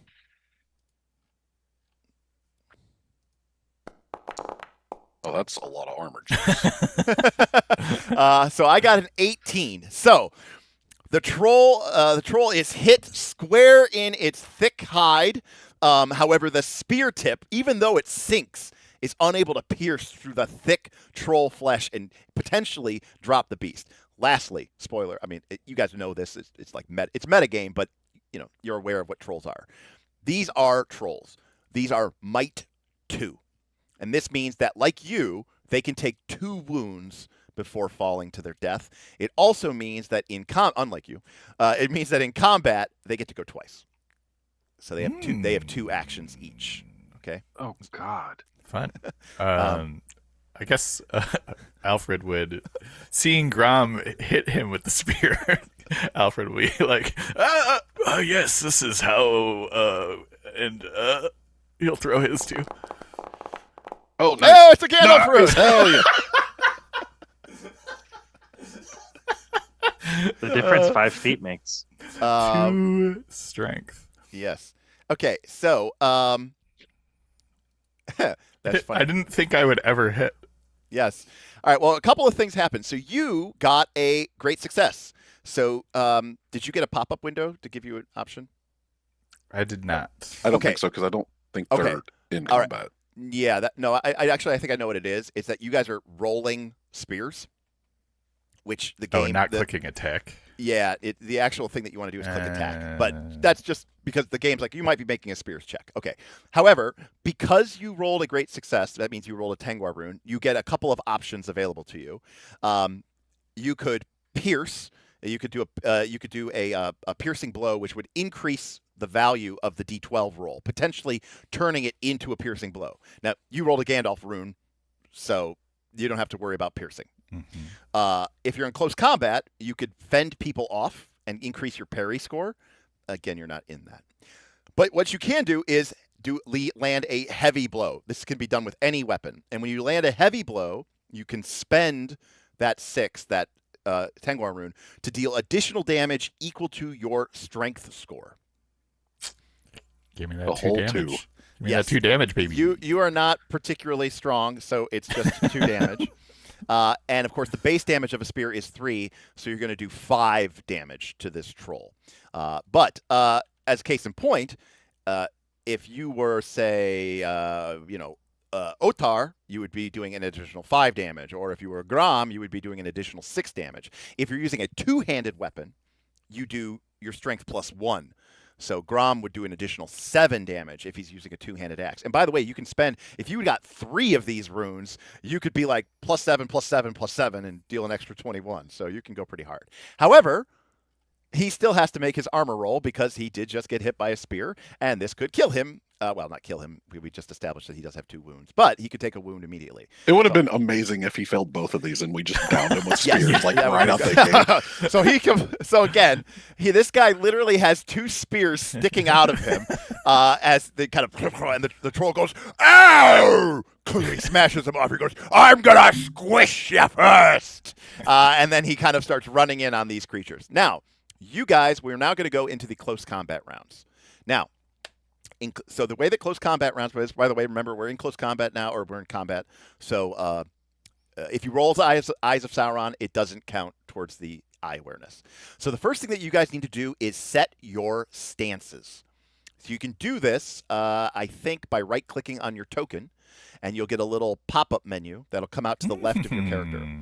Now, there are 5 of you, which means that 1 of you can be in a rearward stance. Me, please. If you're not in a rearward stance, you cannot shoot you can't do a range attack. And we can think of this, and this, by the way, can also change in the fiction, right? If you are on a narrow pass, I might allow 2 or 3 people to be in rearward because, Grom and Otar are holding the line. In this case, I might have totally have allowed that, but because you're being flanked, it's basically, it's almost literally like Isengard is standing in between, and he's shooting while the trolls are kind of closing in. So Isengard is in a ranged attack. The rest of you have to pick a stance. Now you can either be, you're going to be in close combat. You can either be aggressive, you can be, which is called forward. You can be open, or you can be defensive. This is going to either give you bonus dice to your attack, but your enemies are going to get bonuses to attack you. Or you're going to get a penalty to your attack, but your enemy gets a penalty to attack you. The open stance gives you no bonus or no penalty. Additionally, if you are in forward, open, or defensive, it will give you extra access to a special combat a feature or talent. If you're in the forward stance, and you can see this all by clicking in the top, all the way to the right of that context bar is a little thing that for some odd reason shows a check and an X. It says combat tasks. And if you click on that, you can see what you can do in forward stance, what you can do in open stance, what you can do in defensive stance, what you can do in all stances. It'll also show you what skill is used for it and how good you are at that skill. So this is where you guys need to strategize a little bit because you outnumber the trolls, so you guys are going to get to pick your engagements against the trolls. Do I get an action now, or am I still surprised? You still pick a stance. Okay. You just won't get an action. So there's a clear one. I would. We don't have open stance in rally. Grom is I think the only character with whom I've fought before. How much experience do you guys have fighting with each other? Probably not any. Do we want to just play this above the table as tactically as we can, or do we want to let the chaos of our new party kind of be portrayed in this first seemingly dangerous encounter? I think it's fine to play it a little bit, correctly, because I think it is dangerous. These are trolls. There's 2 trolls, and combats are pretty dangerous. So we have fought. Yeah, you guys have fought together, and you guys are a company. You have been a company together, so you may have had battles before, but with each other. So. I'd recommend go ahead. In fiction, I think I would, since I turned and threw at this one behind us, I would be running to protect like Alfred, and seeing that Otar's just kind of like not responding yet, to just be actually just defensive and be like, take the other one, I got this one. I think we should go for the wounded one. Yeah, looking at Grom's sheet, by the way, if you threw your spear, make sure you mark dropped. I did. Yep. And because you did that, which is good, because that lowers your load. If you do take damage, it'll make it less likely that you become weary. So just FYI. Anyways, yes. So you do have one that is slightly injured, and one that isn't. So take that into consideration. Also consider the following: the way that you're going to work is you're going to pick one person, and they have to engage someone who is unengaged. Then you're going to pick another person, and they're going to engage someone who is unengaged. And then you have 2 more people, and you can do with them whatever you want. So you can put them both on the same troll, or you can put one on each, or however you want to do it. Wait, don't you assign engagements? Nope, because you outnumber the enemies, so you get to decide the engagements. Oh. So I don't get to decide the engagements. If I outnumbered you, I would. I think we should definitely, because of how bulky they are, try and concentrate our fire, which probably means we have one person like off tank one of the trolls, and while the other 4 focus the primary target. I guess I could do that reverse and be like, I'll hold this one since I was kind of up front, and be like, deal with that one. Or I'm just being GM here. Since Otar can't attack anyways, Otar could go into a defensive stance and then go against the one that is unhurt. And that's true. Basically, he's gonna get penalized for being in defensive stance by getting a penalty to your attack. But he can't attack anyways. And so, now I don't know how defensive Otar is. Let's take a look here. Otar is he's got good armor. He's got a decent parry. He's decent in many things. Not awareness though. Yes. So that is one option. Yeah, if we're gonna try to take one out, then I might just charge. That seems good to me. Right. Otar, do you want to offer like a simple command to summarize that strategy for us in character? I'm not sure if he actually understands the situation quite yet. So he actually doesn't. Yeah, he's actually surprised. So it actually might be more like, if you think about it, like Otar doesn't really charge forward. Otar kind of just stands there, and like the troll almost charges into him. Yeah, it's like I was up here, but then I was like turned to take this guy out, thinking Otar would handle this, and right. Like, I mean, he's still a seasoned warrior, but yeah, he's definitely kind of more like, kind of bewildered, and the stone troll is almost more meeting him in combat. So sure, have some PTSD back from the Dale, and some dragons and some trolls coming through his village. Yeah, I think without direction, then Adrianiel would attack the one that she threw the spear at, rather than turning around and running from that one, potentially leaving Isengard to fight it. So I'll probably run at the one on the right.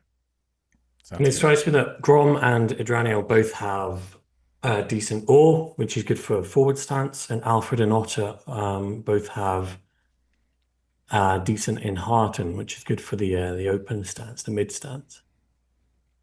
Yes. Yeah.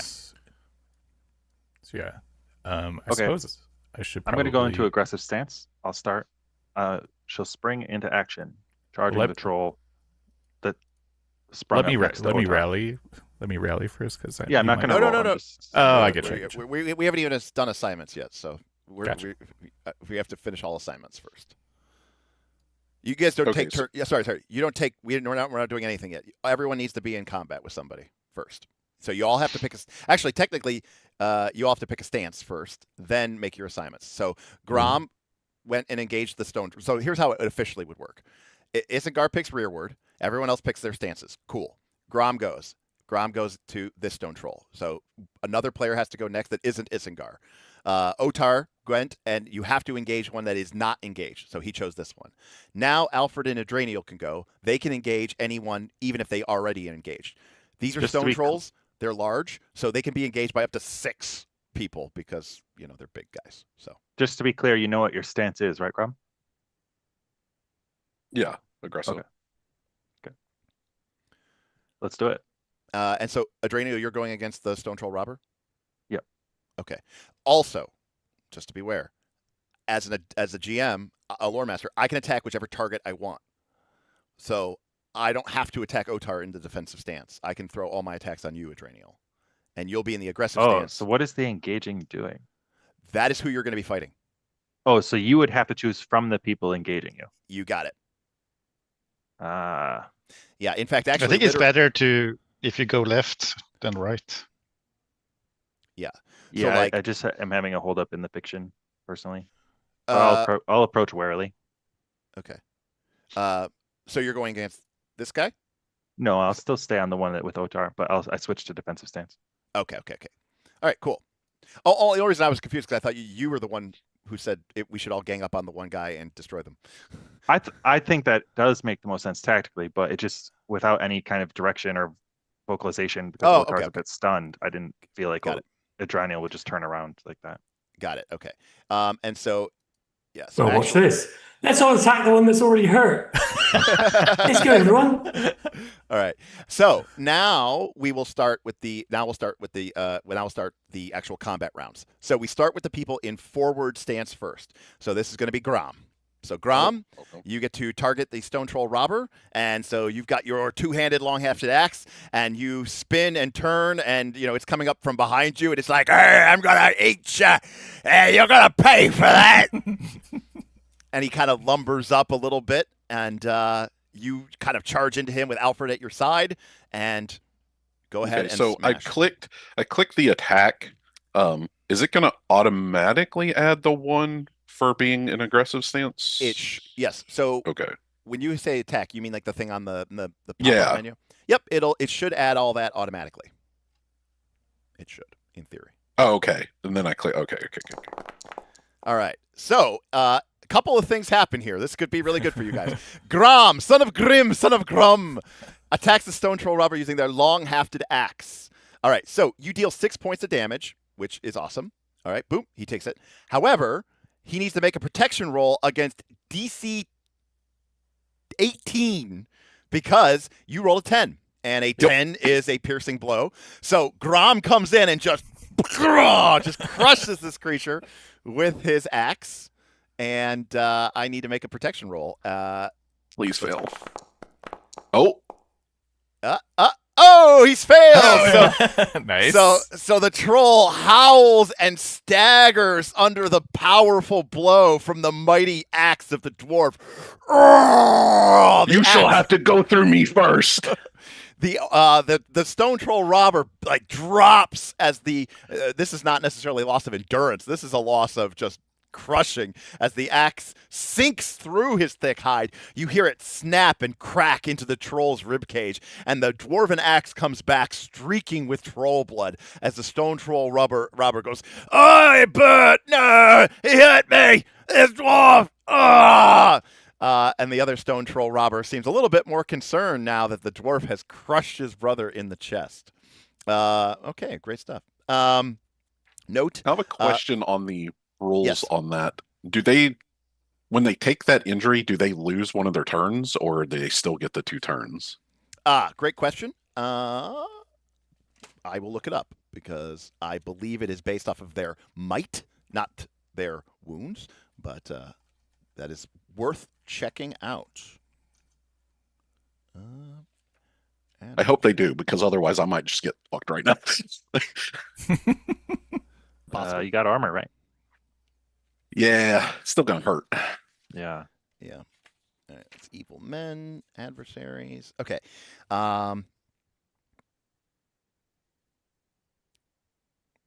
Adversaries can make a number of attacks up to their might score, targeting multiple foes in the same round or the same opponent multiple times. I don't know. That's a great question. I mean, I kind of I could see it as being, either way. Let's see. In the One Ring. Perhaps there's something under wound.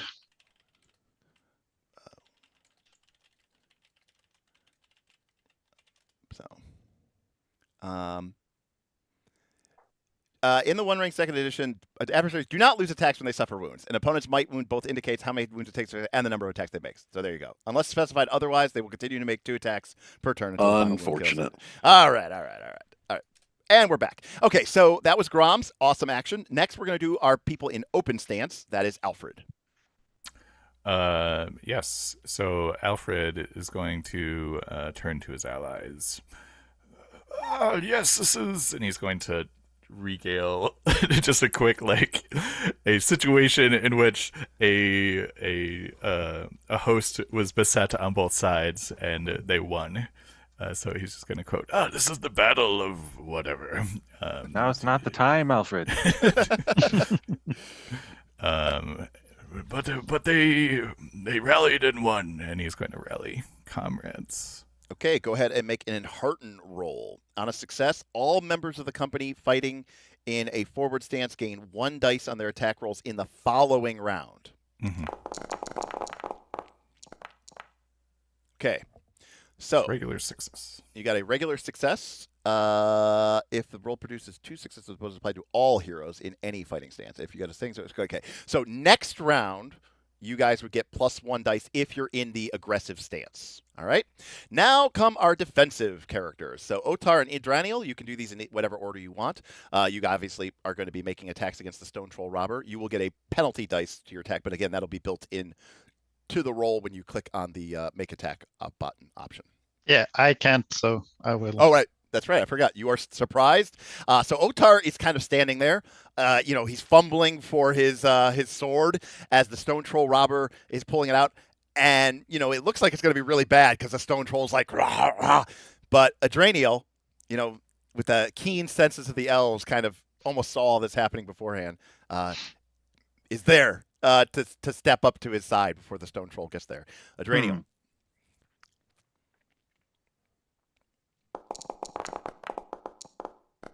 Okay. All right. Ooh.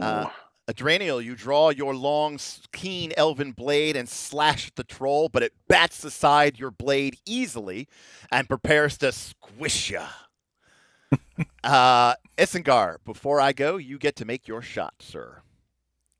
Yes, Here's indeed. this thing. Here's this thing and kill it. Yeah, let's hope. I mean, we could hope, but I'll do it vanilla. Okay. It is a success, Isengard. It takes 3 damage from your attack. All right, so Isengard shoots an arrow over Grom's shoulder as Alfred stands back and says, "Come on, me boys." Grom sinks his axe deep into the Stone Troll Robber, who howls and rages. The Stone Troll Robber has... did this get sent to chat? No, okay. This gets sent to chat. Literally has hatred of dwarves. Oh my god. So I'm dead, guys. Literally actually hates you. So all of his rolls against you are favored. Yeah, okay. And he also has horrible strength. So if he gets that, and he also is dull. I guess see what this one does. Okay, cool. All right, so here's what he's going to do. He is going to bellow up in front of you, and I am going to spend a point of hate. So hate works a lot like my hope. I can spend a point of hate to gain 1 dice on a die roll, usually attacking, protection roll. Also, some creatures have fell abilities that basically like fear abilities from Daggerheart that cost hate to empower. And again, if the most hate that they can spend in a round is equal to their might. So he can spend up to 2 points of hate per round. So he is going to spend a point of hate for sure. I think this is shadow, hate. All right, so he spends a point of hate, and he is going to make a favored attack against you with his massive club.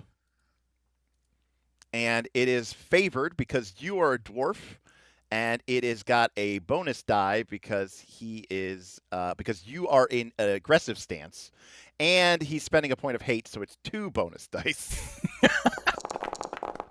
Oh, a lot of ones. It misses. Garbage roll. Love to see it. Oh right, my Grom. god. All right, Grom. Thank God for those ones. Grom, I have to know how did the troll just miss you? Like, what happened? Like the troll's. I think it was still like reeling from me Okay, just yeah. smacking the crap out of it, and it Yeah, just kind of swung wildly with this first one, and I was able to like get my shield up in time. Yes, that's definitely it. Like, I even see it like you guys are coming to a head, and he's got his big club up, and he's like, I'm going to smash that dwarf. And you just come in low with the axe, just, like the troll actually gets like lifted up like a couple inches off the ground, and that attack just straight up misses because of that. However, his DC is 19. Does he have 1 strength? It's based no. off of his parry. Grom's No. parry. Yeah, so okay. yeah, so the way that monsters work is it matters. He's rolling against your parry DC. So monsters work a little bit different. Grom has a parry of 15. But Grom is wielding a reinforced Dwarven Mage shield, which gives him +3 to his parry. So Grom has a massive 18 parry. So the Stone Troll Robber, even after the expenditure of hate, is going to do it. So he really hates you after that, and he's going to spend another point of hate, and he is going to bring his massive club down on you again. You're in aggressive stance, so he gets a bonus dice on top of it. I forgot to make this favored, but I easily hit. And he's going to crush you for 6 points of damage. Ouch. Now, a couple of things. You do have an option in this game called fall back or get knocked back. Anytime you take damage, you can choose to be knocked back or fall back. And basically, it's like, you're kind of literally giving ground, falling back. You don't get to go next turn. You skip your turn. But you take however much damage you just took, and you half it. Okay? So I'll just take the 6. If this was like real punishing, I'll Okay. So Grom takes 6 points of damage and goes for 22 health, 22 stamina. However, or 22 endurance. Have noted his load is 15. I'm mostly showing this for people at home. If his endurance ever equals or goes under his load, his character will become weary from the combat. Meanwhile, on the other side, the Stone Troll Robber doesn't particularly hate elves or humans. So, he's going to kind of rush out and grab. He's going to definitely smack Adraniel first. I guess I'll spend a point of hate. Why not?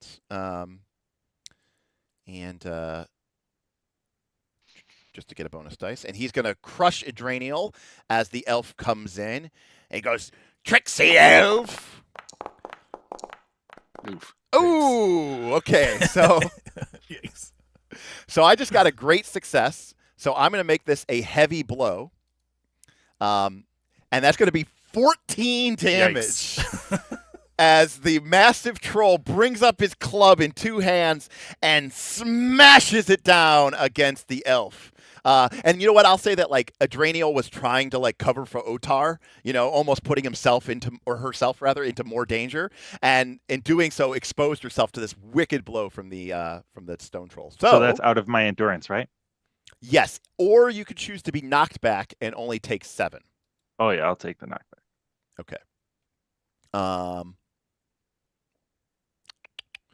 Okay, so go ahead and take 7 off of your endurance. Cool.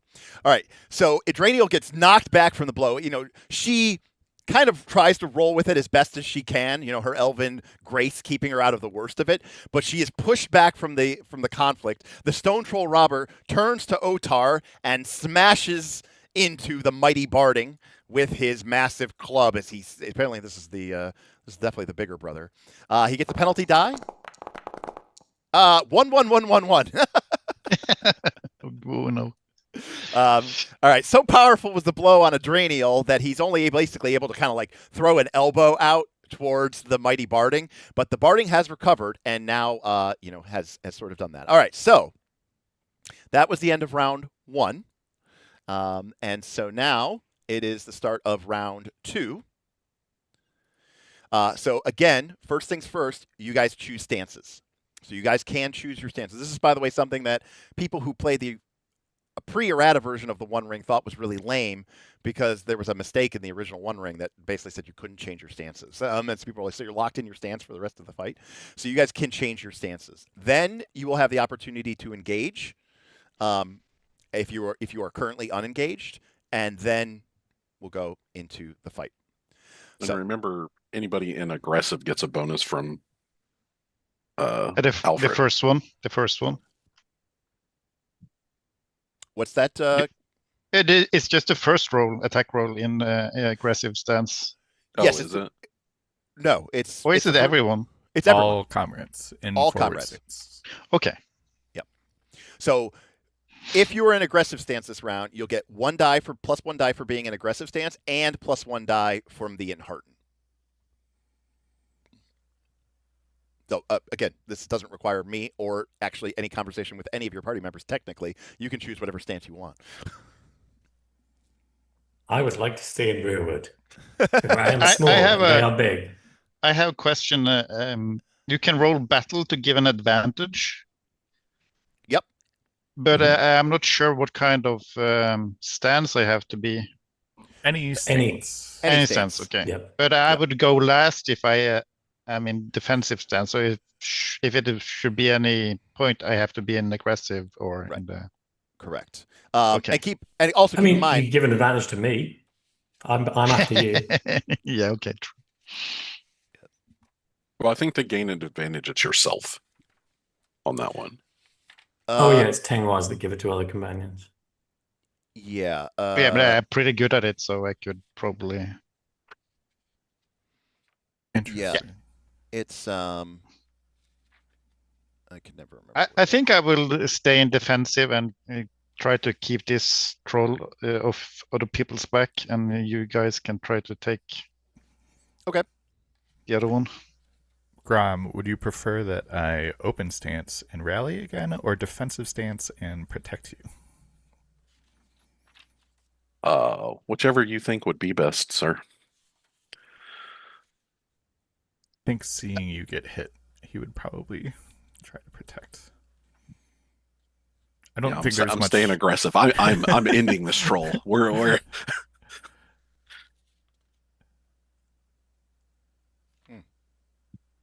Yeah, go big or go home, innit? Yeah. Only needs one more wound. I have stack those +1s. Yeah, I have he might have a hatred of dwarfs, but I have a hatred of trolls, even though I don't get a bonus for it. Fair enough. All right. Well, So- it looks like he has 8 more of this fury or something, somewhere around there, 6 to 8. His hate. Yes. They have 8 hate. Okay, So he has spent 2 of it. The one has spent 2, so they're down to 6. Yeah. Right. I think I'll protect you. Okay, so Adraniel, you still have to engage. You just don't get an action this round. Do we have enough for me to be in rearward or no? No, because you need you get 1 person in rearward for every 2 people in close combat. Gotcha. You should I'd go say- to the left, so he will probably be down before it's your turn. Yeah, I don't get to attack this turn. So Yeah, I'll but if just you go stand to the left, he can't hit you if he's down. Sure. I guess when I fell back, I'll be closer to this one. Okay, that's But fair it's not enough. like I'm running into a troll. Well, no, but also too at this time, this is where Otar's back, right? So Yep. maybe Otar's like, go, I got him, Yep. take charge over there, Draniel. Thank you for your assistance. I've got this now that I'm fighting properly. Okay, so you guys are all engaged. So I will change the engagement options here. Bloop. Okay, cool. And that is going to then take us to our aggressive character. So Grom. You hear the enheartenment from your scholarly companion who speaks proudly of the mighty deeds of the dwarves against the trolls, and you are buoyed and your aggressive stance pushing in on the stone troll robber. Let's see what you got. I think I'm going to spend a hope here. I Yeah. want to finish this. Absolutely. I don't know that proud or wary would work here. No, I don't think particularly well either. What? We're burglary. I'm just going to pick his pocket while I do this. Do mug, right?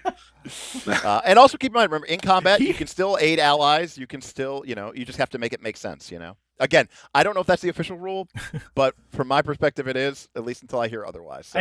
I think this troll saying how much he hates dwarves, but I think pride would fit. Am I crazy?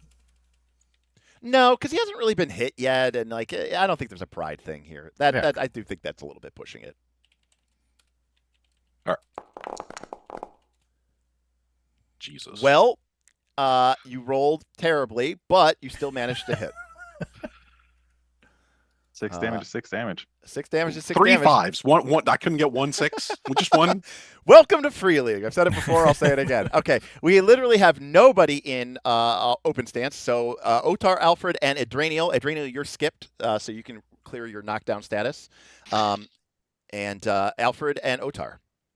Yeah, let me go first and do the battle thing and see if I can give you guys an advantage. Okay.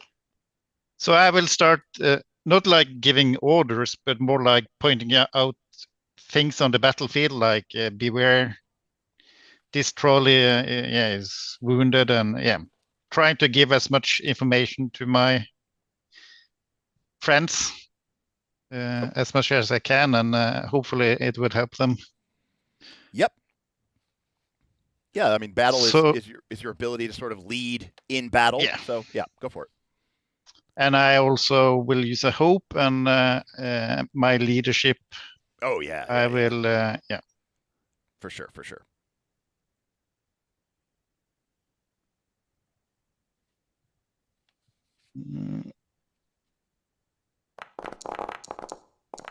Jeez. Christ. It was a success. A piercing help. It was a piercing help. Now I don't actually know where that rule is. 101 and 102 101. in the. I was on that page and I still couldn't find it. There's like a table with the advantages.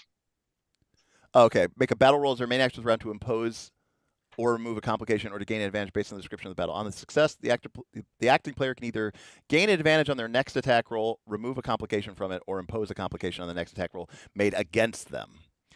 This modifier can benefit an additional player for each thing. So do you want to... So rather than gain an advantage, you could maybe give him a disadvantage if you want, or you could even give the other stone troll robber a disadvantage. Yeah, I think I will give the other one. Okay. Oh no, may impose a complication on the next attack roll made against them. So never mind. Okay. Yeah. So yeah, you could do it against this stone troll robber. So like maybe you're shouting out your commands, but you have a battlefield awareness, and so you're kind of like strategically falling back. Getting the stone troll robber to sort of like move in a little bit closer, giving yourself space, making his attack, keeping a more defensive posture, sort of positioning him in that way. Okay, Alfred, what are you doing? You're protecting Grom? Yeah, I actually didn't realize I had to roll for that, but I said I was going to do that, so I'm going to do that and fail this roll. Yes. It requires the athletics. It's all right, great. I mean, you don't have to do that if it's. I'm not going to push you, and then I'm like, gotcha, bitch. Well, I don't really have a lot of options, anyways. You can do it. Hey, You could always just attack still, but you know. I mean, what do you have? What do you have for a close combat weapon? I have daggers that Oh, okay. Well, I'm pulling out daggers. That's pretty tough. But you could always roll. Defend Graham. You can do it. Hashtag believe. I'll just roll a 10. It's fine. All right. Yeah, there you go. Daggers can trigger pierces. Shy boys get with a no sword. toys. All right. Protecting ground. Oh! Hey! Oh my God. It's that easy, guys. Come on. All right, God, Alfred. I have the best friends. Yes. No. So like this is a case where like obviously Alfred's physical strength represents his age, his illness, right? But he is a great warrior in the past. And this is where skill outweighs age, and Alfred is able to sort of lean on Grom's savage attacks and actually sort of use it to his advantage, distracting the stone troll, keeping him off guard. And yeah, the stone troll is going to get if he attacks Grom, is going to get a penalty die on his next attack against him. And that brings up Isengard, last but not least, in the rearward stance. Come on, buddy. All you need to do is get a piercing blow on this guy, and that takes him out. Is it not Adranio? I get no move. Adranio, you get no Adranio turn. was knocked back, so this turn, Yeah. so it doesn't get action. All right, heart the cards. Yep. Whip the bow out. Send it. See what happens. Big Yu-Gi-Oh fan over here. Oh, hell yeah! Oh, Fuck me. 13 I saw the is 6 and thought we had it. Oh, yeah. That's like when we played the starter set. Tim had a roll where he rolled like 2 6s or something, but still failed. He was like, no. It's Literally so much more one fun. Promise I higher am on actually No. good at bows. So by the way, so this is a case where like the arrow is like headed straight for like the troll's head, and then at like the last minute he goes like, "Rrr," and it just like passes right by him because it was like almost close to just nicking him and potentially piercing him, but you do miss. And the stone troll is then going to go and he's going to attack Grom, who obviously hurt him badly. He's going to continue to spend his hate against him, getting a bonus die. However, Grom is in aggressive stance, so I get 2 bonus dice. However, he is defended, so I get down to 1 bonus dice instead. He is favored against the dwarf because he hates him, and let's go, Sauron! Ooh. Yeah! All right, so Grom, you take 6 points of damage. First things first, Grom, do you want to be knocked back and only take 3? I'm gonna go ahead and take 6. Okay. Second thing second, Grom, is you need to make that protection roll against TN16 or take a wound. Oh, I forgot to mention, by the way. Do you say the stone troll was looking for Tengwar or Gandalf rune instead of I? Yeah, the stone troll is looking for eyes. Yeah, but in Foundry, he's looking for the Gandalf rune, and his total was only 14. Oh. Right? Well, I rolled an eye though, so Right. It should succeed. yeah, maybe there's an This says option. auto success. Oh yeah, true. Oh, he's wondering why it's a piercing? No, it's a never mind. I don't know. Yeah, what's going on. you know what? Here's what happened. It's counting it as a 0 because it is, but it's still giving sure. me automatic success. So Gotcha, it okay. works out in the end. That's what it worked out. So yes. So you take 6 points of damage, Grom. You're down to 16. That may make you wary, I assume. No, I'm 15 load. I Oh, got one geez. more. Nice. Man, and he's wearing heavy armor and a shield and a helmet. It's so great. But right. you do have to make a protection roll.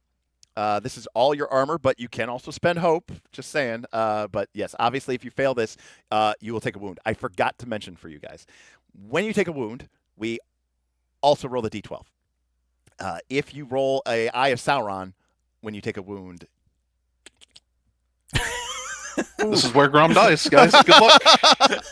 It was nice knowing y'all. I forgot that there is a chance that you could just instantly die.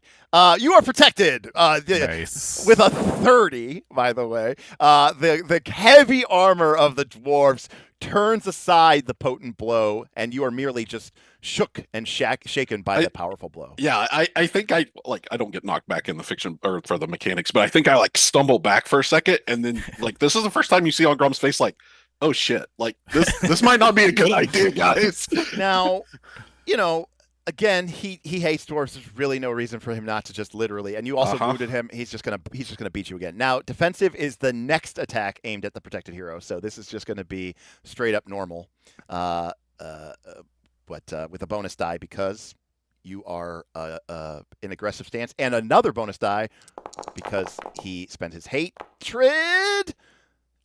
Okay, got a 20 and hits, and so you're gonna take 6 more, Grom.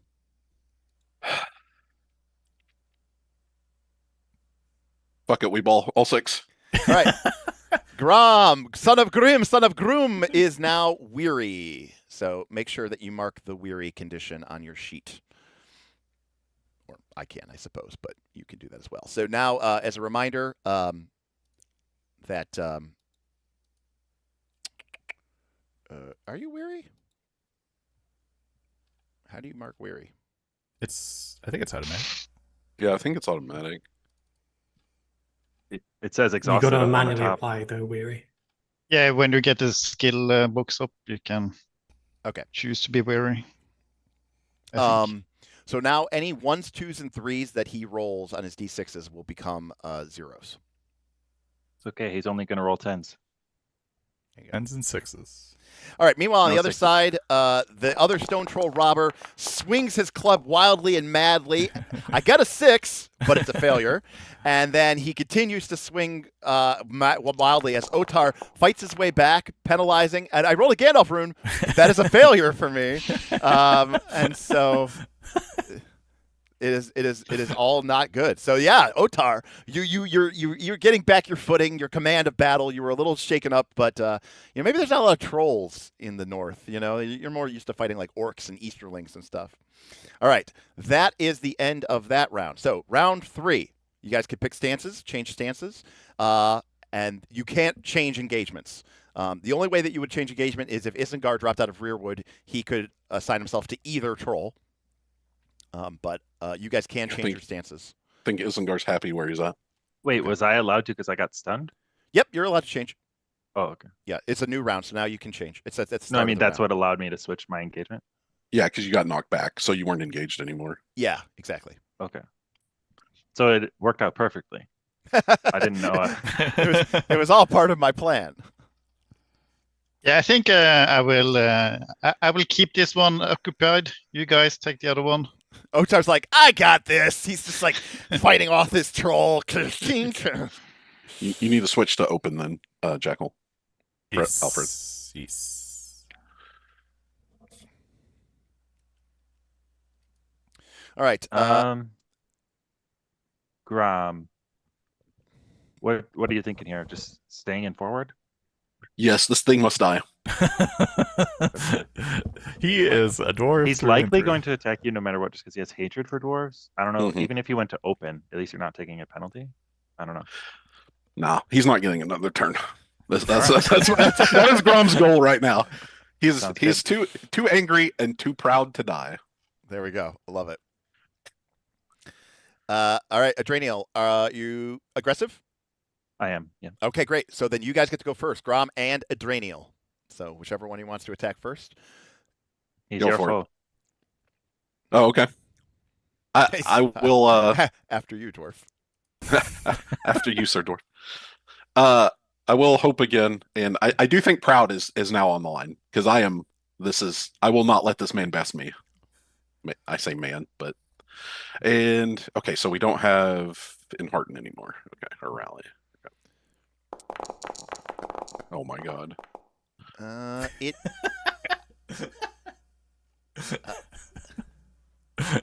All right. I'm just gonna delete D6s from the universe. I'm gonna get the Infinity Gauntlet and snap D6s. It is not showing you as weary, and it's counting. Yeah, I think you have to actually mark it Oh, on the was it character on sheets? the? It's on your character sheet underneath the like endurance load area. You've got health, and then you've got You the should have force -8 statuses. on what you rolled.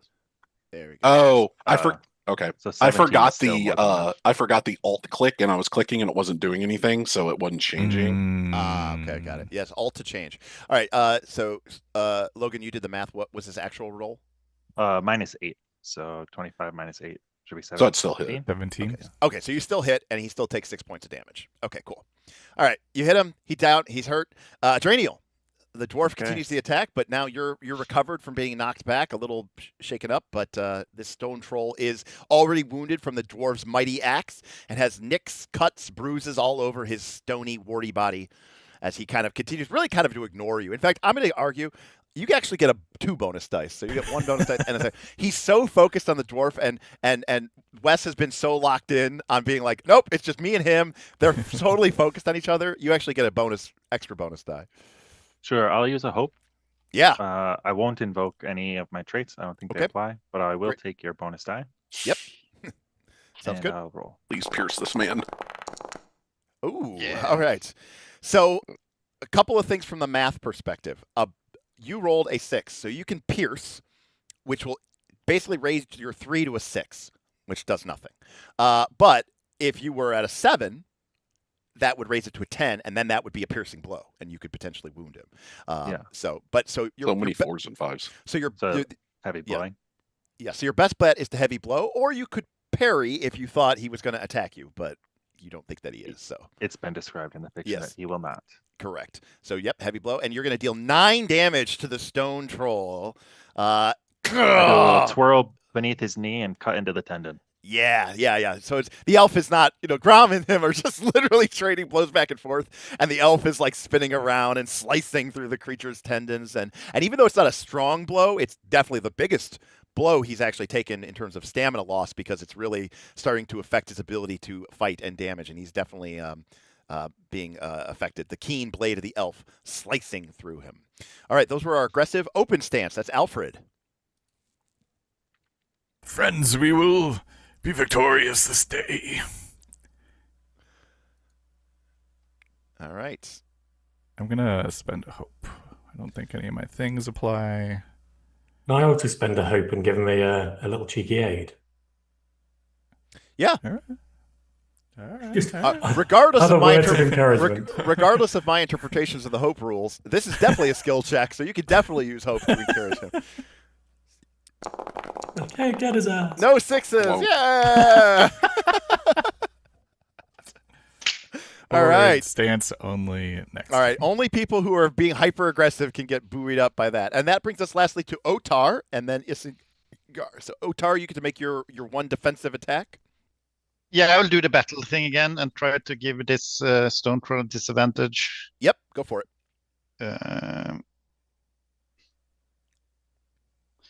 I guess my leadership do not apply when I... Nah, yeah, this is just more of a tactical mastery thing. Yeah, I agree. But I will use a hope. Yep.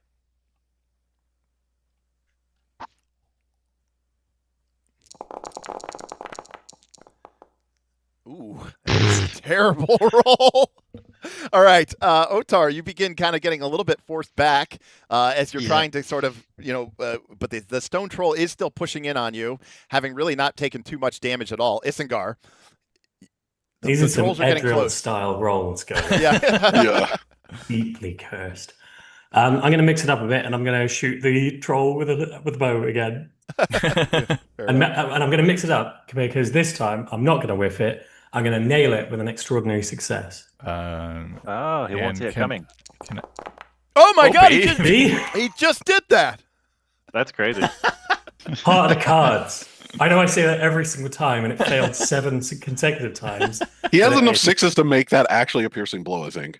No, had because enough, a bow adds +2 per. Oh, 6. is it? I was thinking it was 3. Yeah, Okay. spears are +3. I thought it was spears and bows. Okay. No, bows are +2. So yeah, he could change that 3 into a 5 and then into a 7, but not enough. However, he can do a double heavy blow. Oh, do I not have enough for piercing? That sucks because the fell bow gives you like stacked injury rating. Yeah. Oh, yeah, exactly. All right, yeah, let's do it. Double heavies. Yep. I mean, this guy is. What is the okay? Oh, okay, because I can add 2 twice, add 4. That's going to take me to 7. Yeah, I understand simple maths. Nice. 13 damage. Wow. Always have to one-up me. So the right in the nose. You know what? Grom and him may be trading blows, but it's at the end of the day, it's Adraniel and Isengard who are sort of taking him down bit by bit. None of these are lethal blows, but the creature is definitely starting to become staggered and weary from the repeated attacks and blows. The stone troll almost in a blind frenzy now of hate, driven by his dwarf, literally as a creature of hatred. He cannot bring himself to Kim will never surrender, and just smashes into the dwarf who has still been the one. Although now he's kind of like, oh shit, what is happening with these other characters? But he is going to get 2 bonus dice and favored roll against the dwarf because he hates dwarves. Oh, okay. It is a 10. It is a piercing blow and 6 damage. Grom, you are hit for 6 damage. You're going to have to fall back. All I'm right, going to have to take the knockback on this one. I can't take another hit. Got it. I wish there was an option here that I could say apply knockback, but it does not an option. Okay, so Grom, you take 3 points of endurance loss, going down to 7. And Grom, make your protection roll. And you crush it easily. So what I like to think happens here is he does hit you with the club square in the chest, and it doesn't crush your rib cage, but it like completely knocks the wind out of you and sends the dwarf sailing back through the air. He kind of lands in a clump against a nearby rocky ravine. And, he's just like, kind of gasping. That would hurt. The stone troll still gets another attack. He's going to spin on Adraniel, and he's going to smash his club into Adraniel. Ooh, Adraniel it's like Legolas fighting the troll. He's just like dodging to the left and right. The stone troll is unable to land any blows. Not being favored sure makes it easy to dodge stuff. Yeah, it turns out that is really the case. All right, this troll is going to spend a point of hate as Otar is starting to basically annoy him with his repeated dodging, and so this is going to make it not a penalty roll, not a bonus roll, just a normal straight up roll. But he's able to get through at 16, just barely sneaking over. I will take the damage. All right, you take 6 points of damage. I can assign it to you there. Okay. And then the creature is going to kind of see you a little bit weakened, and he is going to... Okay, that's his feature. He is going to club you. I have a question on mechanics here. If he took the knockback, like, what would the troll's second... Like, would it still get a second attack, or would it have to, like, re-engage? Yeah, so if you find yourself with an action or attack and no one's engaged with you, you can engage with whoever you want. So if he did took the knockback, the stone troll could have, like, swapped up onto Isengard or something like that. Okay. You know? Or Grom. Yeah, or Grom or something like that. Yeah. So, Otar, you're hit again for 6. Oof. I think I will take knockback and take 3. Okay. All right. Your stamina goes down, or your endurance, I should say, goes down to 16. You are just about to become weary. But you guys have 2 characters, Grom and Otar, who are both knocked back. And that means that this stone troll robber is unengaged, FYI. Adraniel and Alfred are engaged. They cannot leave this engagement. So as we start round 4, you guys have some choices to make here. How many wounds does this troll have left? Can we see? This one? Yeah. One. Sorry, not wounds, endurance. Oh, that much red bar. 9. About 15 9 9 points. 9 points. Okay. I don't one-shot it. I also should point out, because you're being flanked right now, you guys cannot escape from combat as using the escape rules. However, if you do kill the one behind you, which you are potentially about to, you could theoretically run away, escape, if you use the escape procedure. So just letting you know. But remember, Grom and Otar, you guys still get to pick a stance this turn, but you don't get an action. Did you get to pick an engagement if I get a too, 6, or no?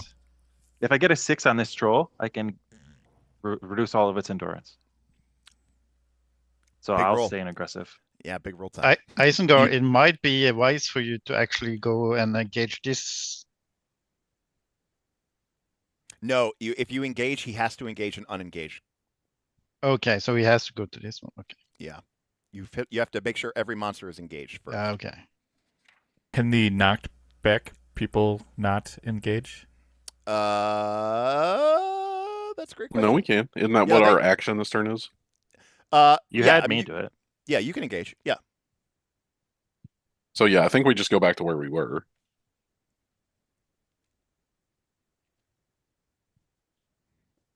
I mean, I'll go toe to toe with this fully HP'd up troll with my little dagger. Well, no, I mean, You have I was just saying, like, Grom and Otar can engage the Stone Troll Robber, is what I'm saying. If they didn't want to, they could be in rearward, but only one of them could be in rearward, and the other one would have to Right. engage somebody.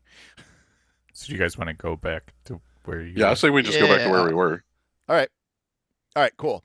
So you guys kind of get knocked back, struggle up, and get to your feet. I'm going to say, like, the Stone Troll Robber is now, like, pushing in even closer. Like, they're starting to pinch back. Otar is kind of on the fold of Wait. Let's say theoretically I kill the troll on the left. Yep. Grom will have to engage the other troll, which likely draws his ire. Do we want Isengard to engage the troll so that Grom can stay in rearward?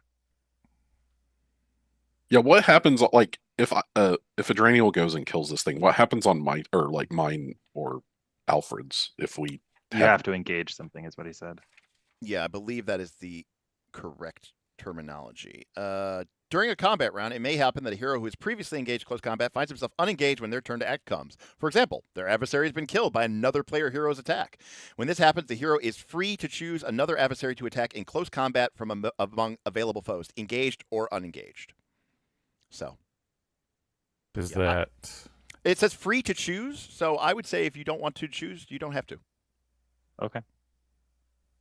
Because it doesn't say must or has to like it does with the normal engagement stuff. So, yeah. Interesting. I Do mean, you want? again, something to consider looking up afterwards, but I'm fine with that ruling right now. Yeah. Do you want me to attack first, just in case? No, because I have a chance to one-shot it, and then you'll still get an action. Like, you'd still get to attack the other troll, but you can't one-shot it, right? Yeah, that makes very sense. unlikely. You do have +1 from being rallied. So Yes. Oh, we're rallied this turn? Yes. Oh, quite good. Okay. Should we start with a round with Yeah. aggressive stance then? Okay. Yep. Let's attack this guy. Forward stance goes first. All right. So Draniel is up first. So you're sitting kill on one. this thing. You're sitting on one bonus die from rally. You're sitting on one bonus dice from your forward and aggressive stance. And I believe you said you were even spending hope. Yeah, I may as well if it's the difference of this troll getting to attack or not.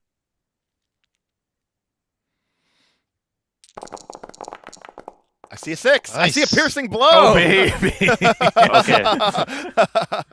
Well, let's see if he survives the piercing blow, because that will change how I narrate the kill. Okay. Let me make. Oh, you didn't use the. You must not have used the proper attack button. But Oh no, that's I'm fine. just still choosing the thing. Oh, you're still choosing. There you Okay, got it. All right, thank you. All right, so he's going to take 9 points of damage, which does reduce him to 0. So that technically would kill him. But we will. I will roll his protection roll just to see. Hey. Hey, he fails. Okay. I leap up onto the spear in his knee, and then I leap up onto the spear in his shoulder, and then I cut his throat and cut the back of his neck too. Excellent. Nice. Oh yeah, that's awesome. All right, yes. The stone troll is dead and falls to the ground at 0 endurance, having been wounded as you stick a spear out through the back of him, and he collapses to the ground. All right, he is dead. Okay, so Alfred. Draniel kills the creature flying through the air, buries his spear into him. Alfred, you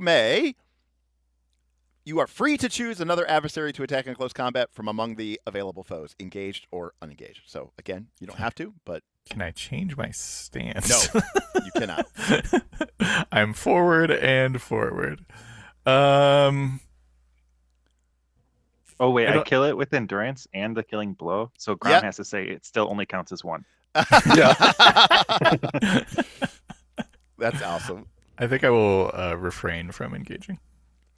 I do want to point out something kind of awesome, which is trolls have an ability called Hideous Toughness, which is that they can't be hurt by punches, unarmed attacks. But if a attack would cause it to go to 0 endurance, it instead causes a piercing blow instead. Oh, interesting. And then, so basically, Adraniel's attack, even if he had 2 wounds, would have caused him to go to 0 and then take a wound. And then he also would have been a piercing blow, which would have caused him to take a wound. And so he would have literally one shot at the troll. Like even if he was, like even if he hadn't taken any wounds. But anyways, okay. So the troll's dead. Alfred, what are you doing?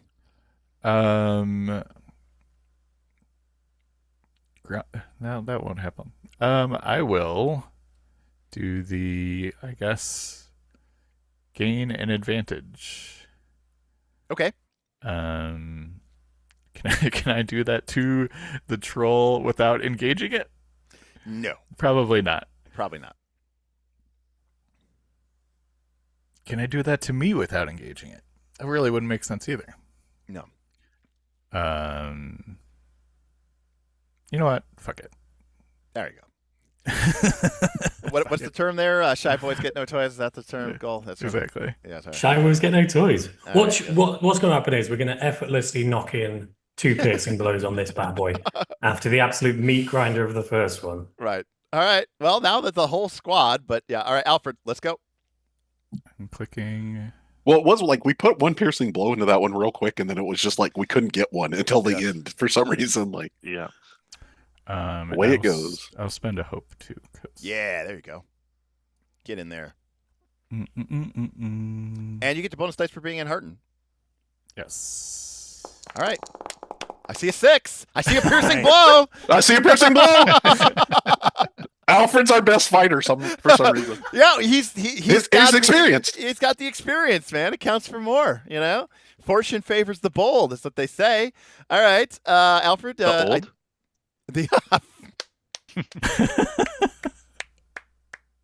Take 1 hero point. Yeah, I gotta gain a hope. That was too good. All right, Alfred, did you complete your measure? Yes, I guess I'm clicking heavy blow, right? Yeah, or you could parry. So heavy blow is going to do more endurance. Obviously, there's no reason for you to pierce because it's already a 10. You don't need to, you can't double pierce or something like that. But I think I might parry. Actually, I'm afraid of this guy. Yeah, that's awesome. Yeah. All right. So you're going to deal 2 points of damage with your attack with your spear. Again, look, it's all about the finesse. You know, it's all about the. It's not a spear, it's a dagger. Yep. Oh, sorry. It's a dagger. Oh, okay. Sorry. I thought you had a spear. Oh, you threw your spear. I did. Yeah. Okay. Let me assign you to this guy.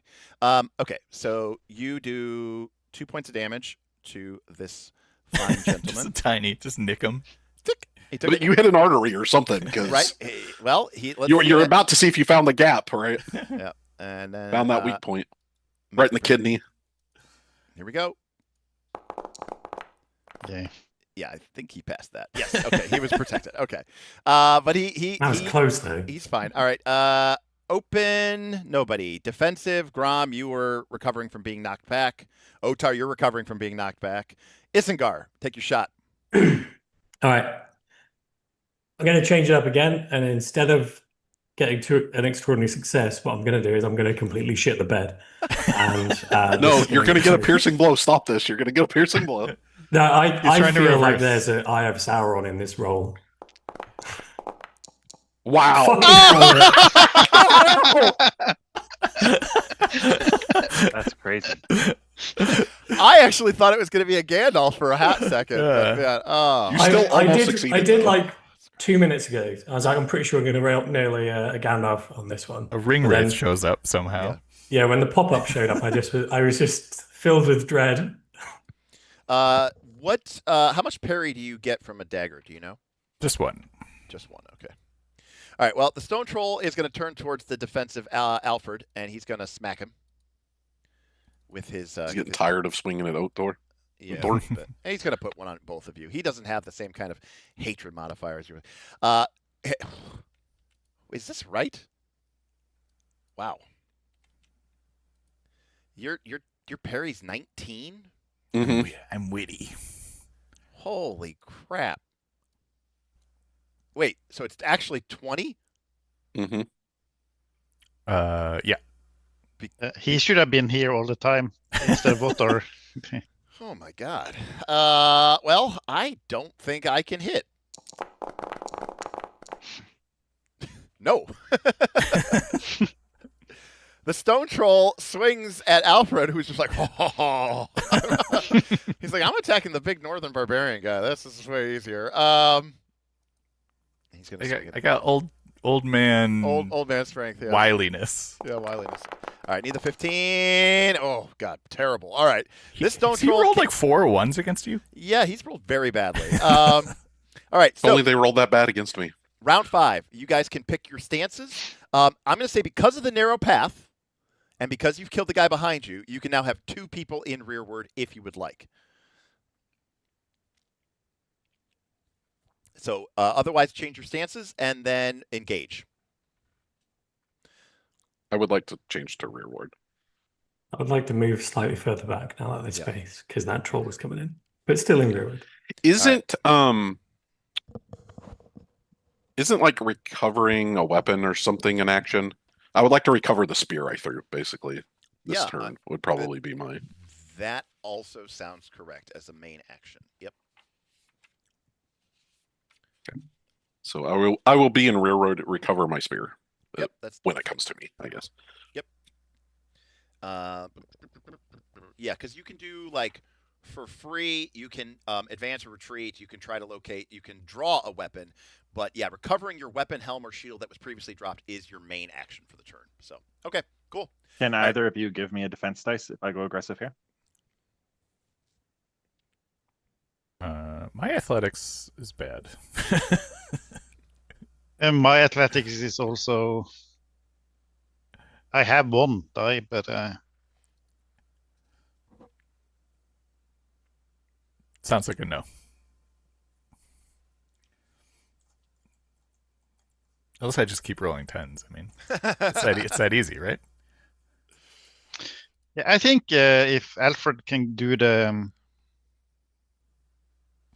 Alan Hart. No, he will go after us. Yeah. So it'll apply next turn. Yeah, it might be So- best to do defensive this round and then do all out next round. Yeah. Look at us learning to play the game. All right, so we're locked in then. I like how Are Alfred you moves. aggressive, I like how- Othar? I like how Jack Yeah, keeps I'm- moving his mini back like I'm gonna forget to attack him or something. I'm like, I like forward, open, and then defensive. yeah. All right. Fair enough. What are you You could argue thinking, that Othar? defensive is more up in their face, right? That's true. What do you Yeah, think? I'm going open because then. You could even go defensive this round if you wanted. Yeah, but I have been defensive all the time. I think I want to swing my sword and see what happens. All right, Push sounds good. buttons. Sounds Do you want Alright, me well, to Matt- defend you? Do we have a decent athletics or? I do, yes. Yeah, okay. If you Adrenal, she's a real fighter. if you go the defense, I can go out full out. If yeah.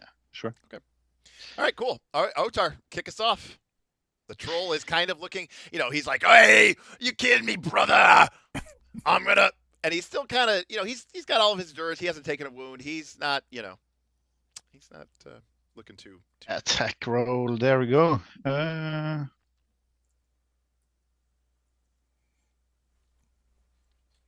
How do I add a hope here when I? I'm not So you- familiar with that. So click the attack button and then click the icon, and then it'll bring up the combat proficiency thing. Okay.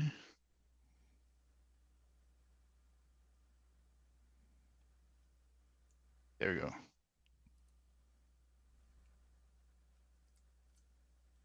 I'm not sure why it doesn't just bring it up to begin with, but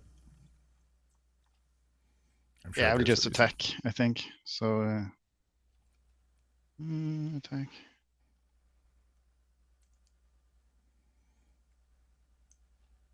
I'm sorry, I was looking up something. What do I do? I think You I'm in click the the wrong weapon. place. Yes. You click at the combat, and then you click the weapon, and then it should be the normal skill prompt. Do you have the troll targeted? No, I don't. Maybe that's the issue. Yep. Hover and hit T. Yep, there you Yeah, go. hover and hit T. There you go.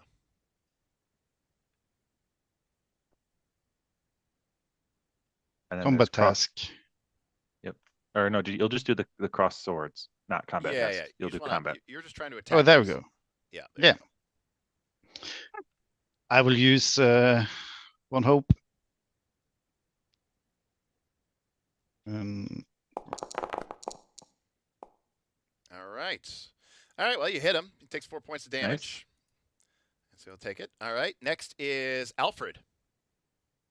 Alfred will turn to his friends. We got them right where we want them. He's also maybe even not really saying that much. You guys are just impressed by this old man's ability to succeed everything that he's doing. Deflecting blows. All right. You got a success, so that's what, +1 next round in aggressive. Or forward, yeah. Forward, yeah. Adraniel. Adrenal will be darting around the troll's feet. Yep. Distracting it, harrying it. Perfect. Yep. Protecting companion. Otar. Yep. Uh-oh. And, ooh, it's a failure. All right. Grom and Isengar in rearward. This one is going to be a Gandalf rune. All right, calling it. Well, it's still a piercing blow. Oh my Holy shit! Let's go. Close enough. Well, I'm already piercing, aren't I? So it's just heavy blow, double heavy blow piercing. It's pretty easy. Well, it's easy when let's you, ruin this guy's day. when you only roll 10s and double 6s. Yes. All right, so he takes 13 points of damage straight up. And it should be 16 TN for the piercing blow. And then it is a 16 TN. Elbow. He's going to spend a point of hate to make this favored. Or to get a bonus die, and he succeeds. All right. -1 hate. All right. Grom, do you have a ranged weapon? No, you're picking up your I'm picking up my spear. So that's Okay. my action. Yeah. All right. After the blow from the Hobbit and seeing the people moving into him, the Stone Troll starts to fall back. Otar, the Stone Troll robber, is trying to disengage and flee. I believe you have the best battle, so that's why I'm going to you. You can make a battle check to prevent the enemy from escaping. Basically, kind of move Alfred and Adraniel around and cut off his escape, or you could choose to allow him to escape. It's up to you. But if you'd like to prevent him from escaping, you'll have to make a battle roll to succeed. That's what he's doing with his action, by the way. He's not attacking. He's running away. I think I will let him run away. I see around and I can feel it on myself. We got this one. Don't let it run. Grom's like, I got my spear. No! He's still working on standing up. He's just so weird. Yeah. All right, so you're going to let him flee, Otar? Yeah. All right. The Stone Troll robber takes off, and because Otar let him flee, what I'll let you guys do is kind of do a closing volley. So you guys can have one last round of shooting and shooting at him as the Stone Troll basically runs off into the mists and the hills, trying to basically lose you guys. And, Otar basically kind of hold. And you guys, obviously follow the command of the mighty leader, having made kind of an executive decision. But I'm going to let you guys have a closing volley as he tries to run away. So everybody who has a ranged weapon available, if you threw your spear and you didn't pick it up, you don't have it. Otherwise, you can quickly pull out a bow or whatever like that. Again, I have a question here. If I throw my spear, does it stick in him and does he run off with it? I don't. I will say this: if it's a piercing blow, yes. If it's not, no. What are we doing? Fishing for damage meters here? Come on. Let the poor guy go. Oh, you could kill him before he runs away. Yeah, I will. Okay, so this is a great example of where goblins and androids can upgrade with an 8 by piercing with a bow, adding 2 turns it into a 10. I guess first thing, A, you're like, you can escape, but as he's escaping, you're gonna shoot him.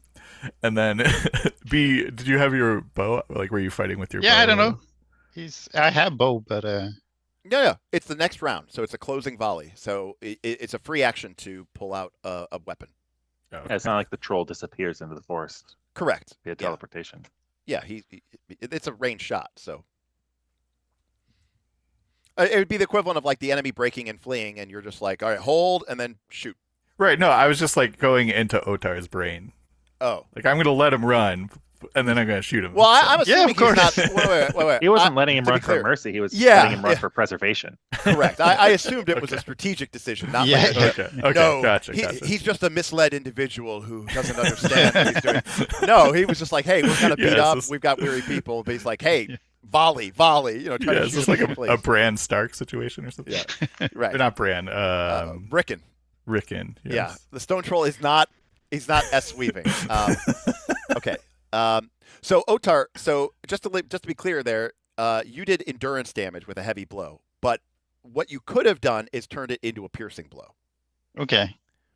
So you may want to have had done that instead of doing. I don't know how to do that, to be honest. So I just well, rolled bow and that happened. So There was no pop-up for your rune?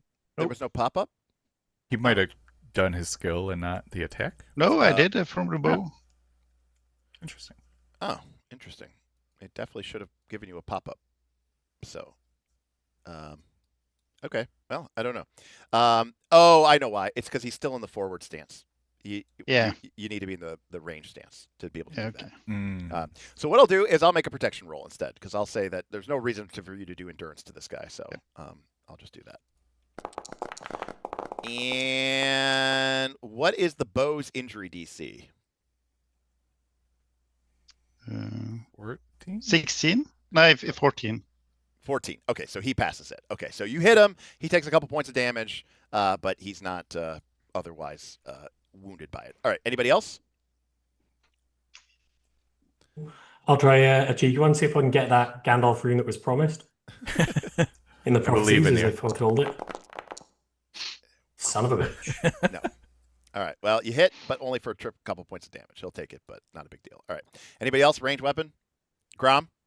No, I'm not going to throw my spear at All him. right. All right, so the Stone Troll robber flees and disengages.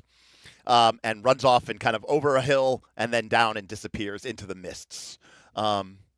And as quickly as the battle kind of began, the ambush is over. One dead troll lies behind you, and a trail of troll blood quickly splatters across the narrow track before disappearing up into the misty hills, the misty mountains to the west of you.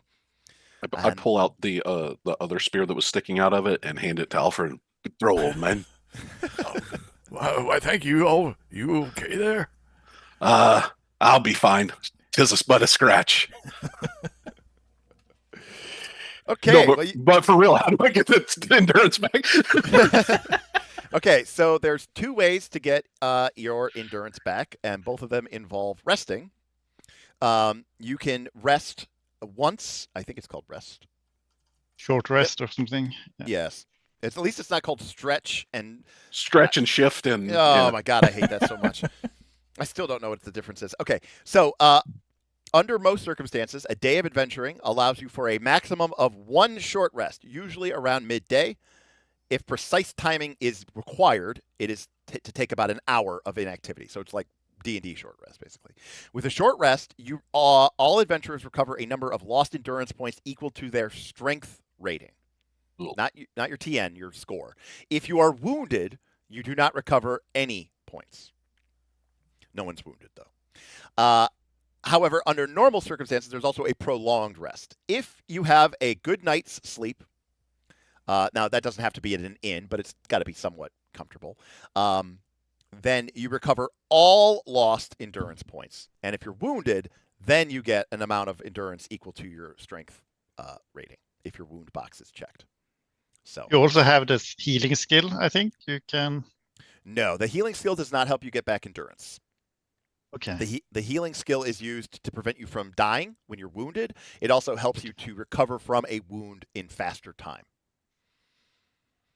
Endurance is really more of a, kind of like a, physical. That's why you get it all back on a full night's rest. In D&D, it actually represents bones and sinew, but in this game, it more represents just kind of getting beaten up and shaken up a bit. So if we did a short rest, Grom's Yep. going to recover 6 endurance. Yep. And he still is going to be weary because his load is 17, so he needs to whip his helmet Well, off. Right. He have to take off something. Yeah. Right. Now, Woof. you guys could fall back and take a prolonged rest, but that will obviously give the trolls time to know that, you know, there's danger coming and that there's forces and threats in the area.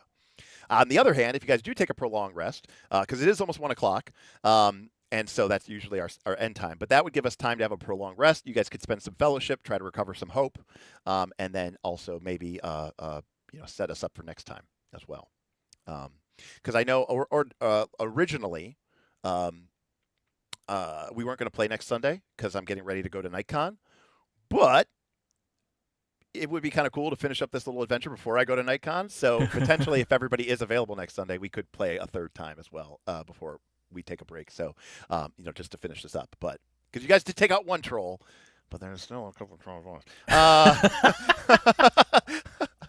To be clear, I was like, I don't know. Maybe we should let this get away. Like, I don't really know, because the thing is, it's like it's so dangerous because even if it's one of those situations where it's like, well, the troll's just an NPC. If you guys get wounded though, like that sticks with you. Like it's pretty brutal.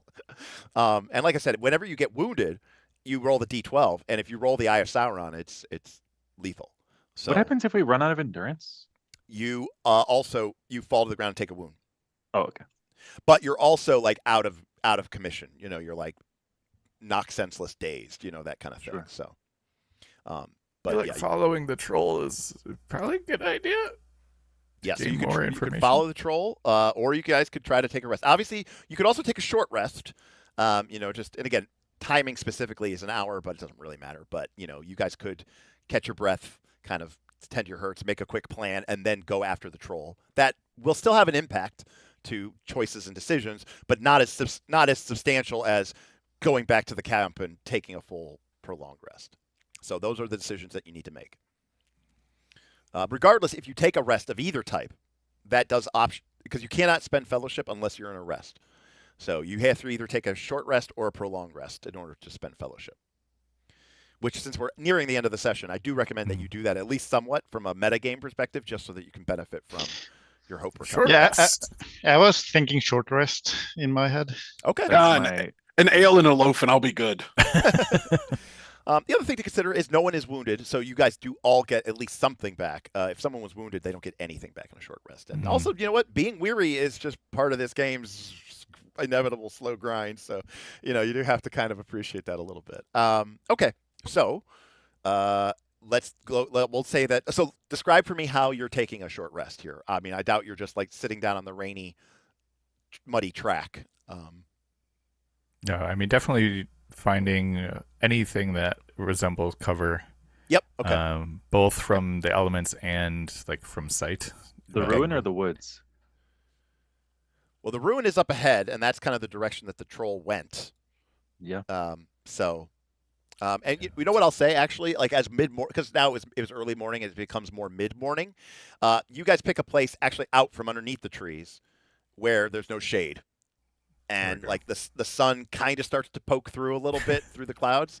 And so, you're not as protected from the elements, but you're at least not, in any sort of shadowy under the eaves troll of the trees. ambush. Yeah, no, you're not in a troll ambush spot, and you're able to kind of, hunker down a little bit and find a little bit of area. Maybe you get some water from the stream, and you guys take a quick short rest. So everybody, And then here I am, Fang, and I've been hunting these lands for millennia. So I don't know if there's like a button to do that. There is. Yeah, on the character sheets. Cool. So you guys take a short rest, and then you guys can also describe very quickly how you may, restore your allies' hope with the expenditure of with your fellowship. And again, it's a currency. It's there for you guys to use it. I'm not going to like hold your feet to the fire, but Kind of feel like we should try to get everyone back up to 10 hope, which we could. I think it would eat all of our 1, 2, 3, 4, 5, 6. So we're all gaining our Ooh, that'd be strength good. and endurance, right? That's part Yes. of this. Yep. I think they were saying, I think that there's like a rest button, they were saying. Yeah. Yeah, Yeah, and it's it down, pops up everything. yeah, it's down on your sheet there, Logan. Underneath Short. endurance, it says short. Yeah. Yeah, it says how many points do you want to recover, like whole points. Okay. Yeah, I mean, Alfred would be, talking to Grom about how impressive his attacks were, and Yeah, and I would be thanking Alfred for covering me, and then going to Idraniel to impressive finishing blow. Yeah, there's definitely kind of a Gimli Legolas kind of vibe going on there. Grom started off strong, and then Adraniel comes in. He slides through the mud, slices the troll's Achilles tendon, then like jumps up its back, and then drives the sword rather through the back of the troll. That's pretty sweet. So describe how you guys are kind of doing that, and then obviously you have 8 points to decide as a group how you want to spend it. When you hit the short rest, a pop-up button or a box should come up with how much hope you want to spend and recover. So as long as a group you don't spend more collaboratively than 8, you are free to do that. So I think I'd like Adrenal would bring up the conversation of what should we do next time. Okay. Like, what should our strategy be if we find ourselves facing several trolls again? Mm-hmm. Does anyone have any ideas? And then we can just kind of seamlessly implement that metagame strategy. Sure. Yeah. I mean, Well, I remember the stories of Bilbo weaseling his way out of like situations with trolls. Maybe we can dazzle them with a bit of wordplay. I don't know if that would help. Sure, they are a bit dense. there's And then sock them in the jaw while they're having a think. there's totally It's actually a thing. Like, out of curiosity, They totally have rules. could you? You seem Yes. very effective in the rare stance or with your bow, Isengard. I think that was. I am very best effective place in for you. the rare, and almost entirely useless in every other position.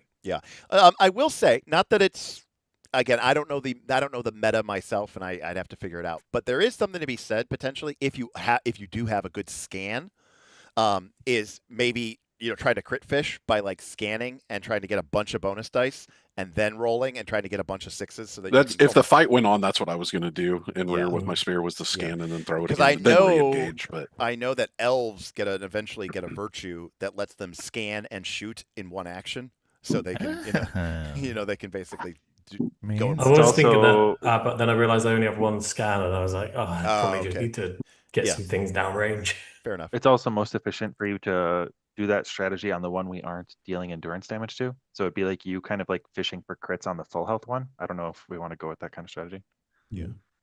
Right, because there are weapons, just to note, right? Some weapons do more base damage than others, and then obviously other people have really high strengths, and so they could potentially do. But they can't 13 roll damage. 6s, so Correct. Right, whereas Gaul can just call his shot apparently whenever he wants. So Yeah. Heart of the cards. there's no cards.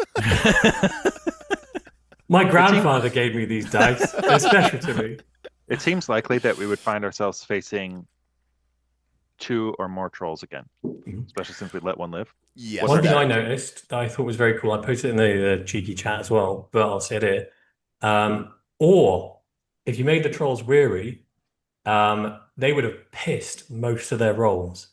I was not paying super attention to that throughout the comic because I couldn't do it. But I know we got a couple of guys that can go forward stance, throw in some intimidate foes, check in some extra ore items, stuff like this, and we can maybe have weaken the enemy to make it more likely. So since you fought these guys, and and since Logan, even you didn't quite use the exact term. I think you said that they were dim, but they actually have an ability called dull. So it's pretty close. And now that you've fought them a couple times, so trolls are more or less completely slow-witted, and they all suffer from the dull ability. Player heroes can attempt a special combat task while in the forward stance. The acting player makes a riddle roll as their main action. On a success, the troll loses 1 point of hate plus an additional point of hate for each Tengwar rune that they roll. So you can riddle them out of their hate. That's pretty cool. That's pretty cool. Right. I mean, And it only means something if you get all of it. Otherwise, you Well, did nothing. It is. I mean, it does in the long term still reduce how much hate they have available to them. Mhm. So If they ever get to 0 before they die, I mean. correct. Yeah. An opening volley could be Alfred and Isengard going and throwing in some wordplay. See if we can knock down the hate as close to 0 as possible to start with, and then flee to the middle and rear Yes, rearward I stands. believe, by the way, like giant spiders from Mirkwood have the same thing, right? You know, because remember how he's like Ettercobb, you know, it's like the same thing, you know. Yeah. So But it does seem that there's a great combo wombo too. Rearward does a scan to buff their next attack, and then on that round, your frontliners do an intimidate to make them weary to essentially wreck their protection roll, and you're basically again crit fishing and also buffing the chance of the crit landing with a wound. Nice. Seems like a good like little tech move. Does weary affect your protection roll? it makes all makes of your 1, 2, 3s not count. And in this particular combat, I was looking over some of the trolls rolls. They were loads of like 2s, 3s, and stuff like this. Yeah. I mean, another way to think of it is what Weary does is it changes the average result of a D6 from 3.5, I think, to 2. So 2 point something and change, basically like 2.1 or something, right? Because it's 15 divided by 6. 0, 0, 0. Yeah. Yeah. And so it's basically giving them a penalty to every D6 they roll. So it's actually more Weary is stronger against stronger foes, you know, because they're losing more of the dice value. The other thing is that you said something that made sense, and I don't remember what it was. Are we good for me to get 3 hope back on this wrist? Yeah, I don't need any. All right, so you guys are spending how much fellowship? How much hope is everybody regaining? You guys are literally planning as a fellowship, but you guys are all totally good. You guys are supporting each other, clapping each other. We're all good. So just tell me how much there. So Grom, I will take covers 2 6 if it's okay. Okay. I will take 0. Okay. So I'd love to take 2 if it's available, because I am a reckless fool, but I also am not going to steal them from someone else who might play less recklessly. Yeah, so Grom took 3, Otar took 2. So there's 3 left. I don't expect we're going to get much from polling. But I also recognize that hope is pretty good on an elf. Should we give me 1? Yeah. You can take 2. Hope Take is 2. extremely good on an elf. Yeah, take 2. I'll take 1. I think Adrenial doesn't like taking resources if she doesn't have to. Makes sense. You guys have 2 left. Isengard, all you. All right, Isengard, take 2. Am I taking 2 or am I taking 1? Or am I taking 2. none? 2. Okay. Okay, so everybody has completed their short rest. Okay, cool. All right, so we are going to end there, and we had our first combat, and I mean, all things being equal, I mean, it could have gone a lot worse. Again, I probably should have gotten knocked back sooner to spread damage a little more. Yeah, maybe. I mean, but you know, you were role playing. You know, I mean, you were into the game, and you know, like I really respect, like, you know, Alfred. You know, Jackal took a penalty dice to his awareness because he was so interested, and you know, Logan. His idea was let's pile on it, but then he was like, no, but I don't think that's what I would do because we're kind of being beset, and I would go and fight the guy in front of me. So she's like, Adrenial's going to go forward and she's going to fight. So like, you guys are making good decisions. You're building a story. You're not just trying to win. I think there's some, you know, there's a balance to both, and I think you guys did a great job for that. So I actually really applaud all your actions in that regard. So, you know, it's not no offense. It's not soulless Pathfinder 2, right? Where it's just like, you know, but it's also not like full PBTA where it's just like, or Fabula Ultima, because in Fabula Ultima, you can literally do whatever you want, and then everybody could get wiped out by the troll, and everyone could be like, avoid death, you know, surrender. And hey, cool, we got bonus hope because we surrendered, you know. No, you can actually die in this game. You can lose. So there is something to be said about that. But at the same time, it's still getting close to that line is what's fun. Yeah, agreed. And what we're really trying to do, right, is create moments and create experiences, right, where you get these cool, unexpected things, and you get, you know, the Hobbit archer just, you know, landing shaft after shaft after shaft in the troll's eyes and stuff like that. So, and of course, you guys are, relatively speaking, neophyte, characters. And again, I like to think of it as, the Hobbit and the human, or the Hobbit and the Barding and even maybe the dwarf are a little bit less seasoned, and Adraniel and Alfred are completely seasoned warriors, but Adraniel is almost like still trying to it's like Jaime Lannister, like she's trying to figure out how to fight, with missing an arm and and is maybe even emotionally recovering from that. And Alfred's just old, so it's like it's almost like they de-leveled a bit compared to the rest of you. And I like to think that me and the troll were so engaged that I just couldn't find a good solid blow on him. So oh yeah. I mean, it's not like whatever you tell yourself. yeah. I love it. You're like, well, we're probably not get the fellowship anyway, so I'm going to get my digs in while I can. So we do a quick report here. I think there's a cool thing I can bring up here. Report of player characters. Yeah. So right now, there we go. We've got physical health. Is Grom, most importantly, is at 13 out of 28 endurance, and its 17 load is indeed fatigued. Weary. Everybody else looks pretty good, especially after the heal. In fact, Isengard and Alfred are at full. Adraniel and Otar are down a couple of points each, which is not too bad. On the moral health standpoint, Isengard is at 10 hope and 2 shadow. So that's the only person who's getting close to being a little bit miserable.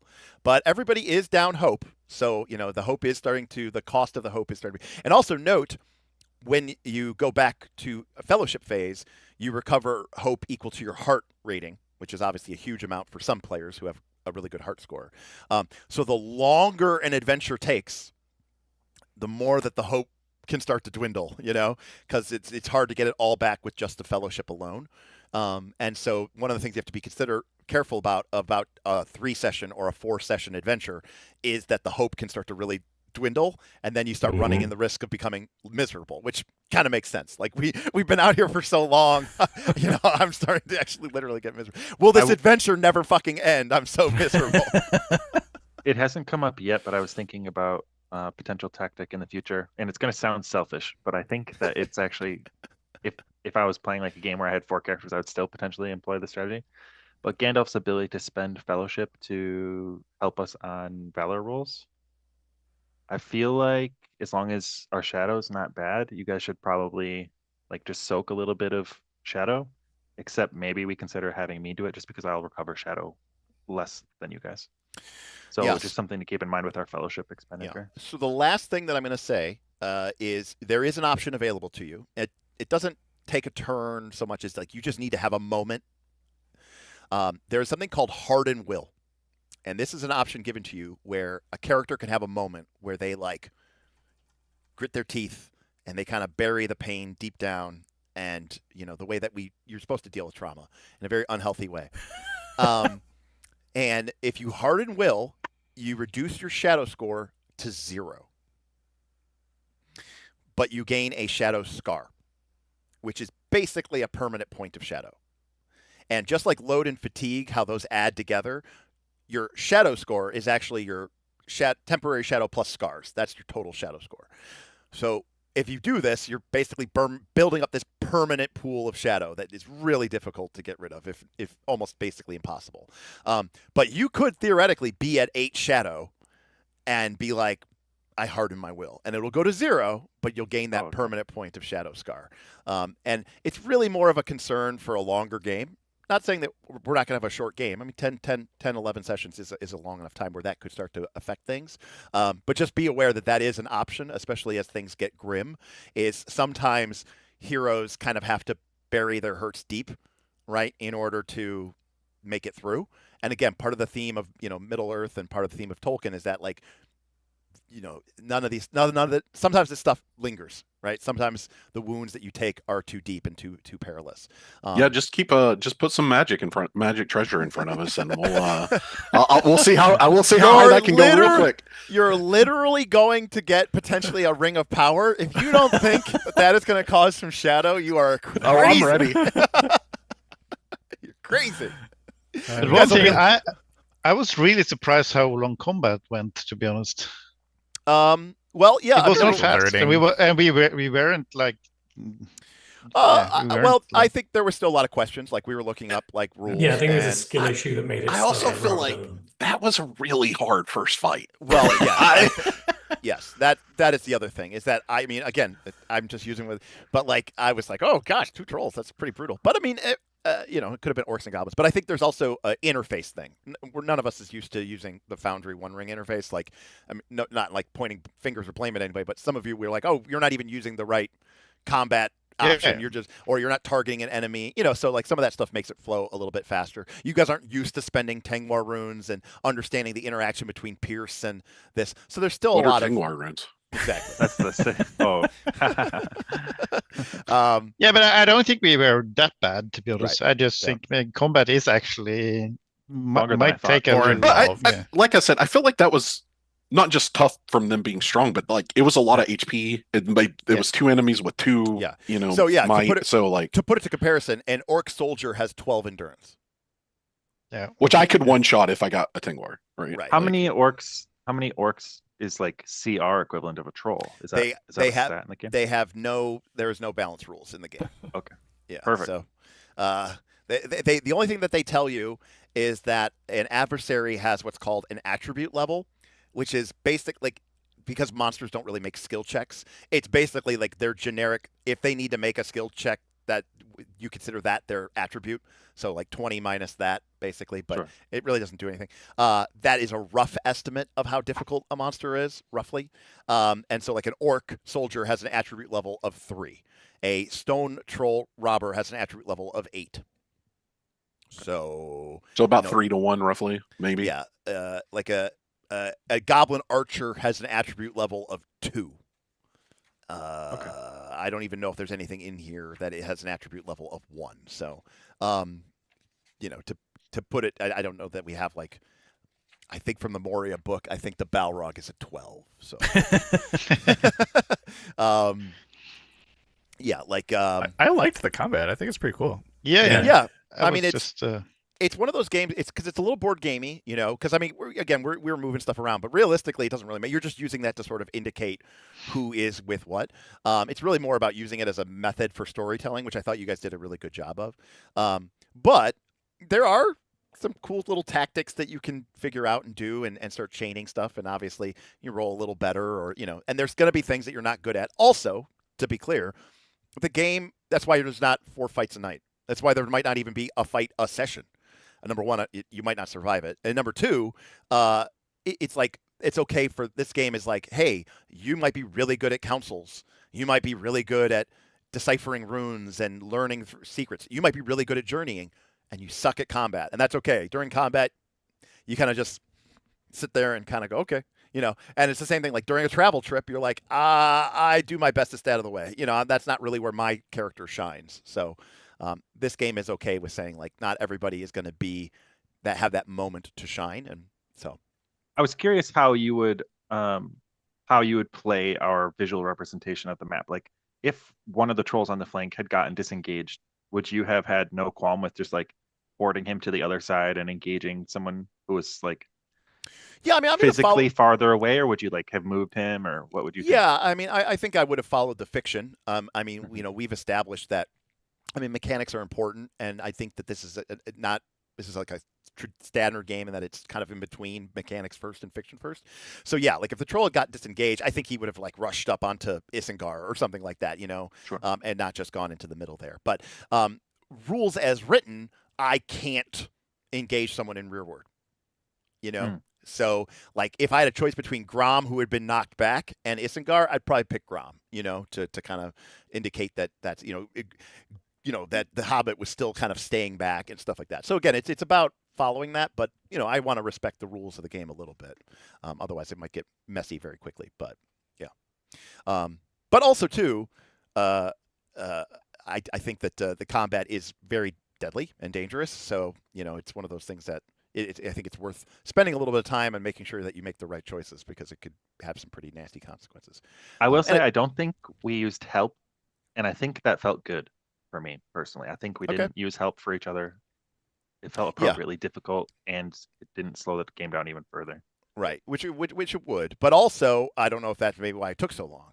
So True. again, I'm gonna go into the disc. I have a couple questions to ask about the specific wording of that, but yeah, so we'll find out from that. So, all right, well, I will talk with these guys offline, and we'll find out if we'll be available next Sunday. But otherwise, we aren't scheduled for next Sunday or the Sunday following because I'll be at NightCon. But if we can squeeze in a game next Sunday, even if it's a shorted, abbreviated one, I'd really love for you guys to get a chance to explore the Vale and finish up the journeying, and it'd be a nice end cap for the adventure. On the meantime, you guys get 3 adventure points each and 3 skill points each for completing a successful session. And of course, we'll see what the chat and your fellow patrons vote for Fellowship Recovery. There was a little bit of deviousness and deceptions and all this other stuff. So, but it was pretty cool to see that. But we fought well together. But you did, Did in we? the end, you kinda. We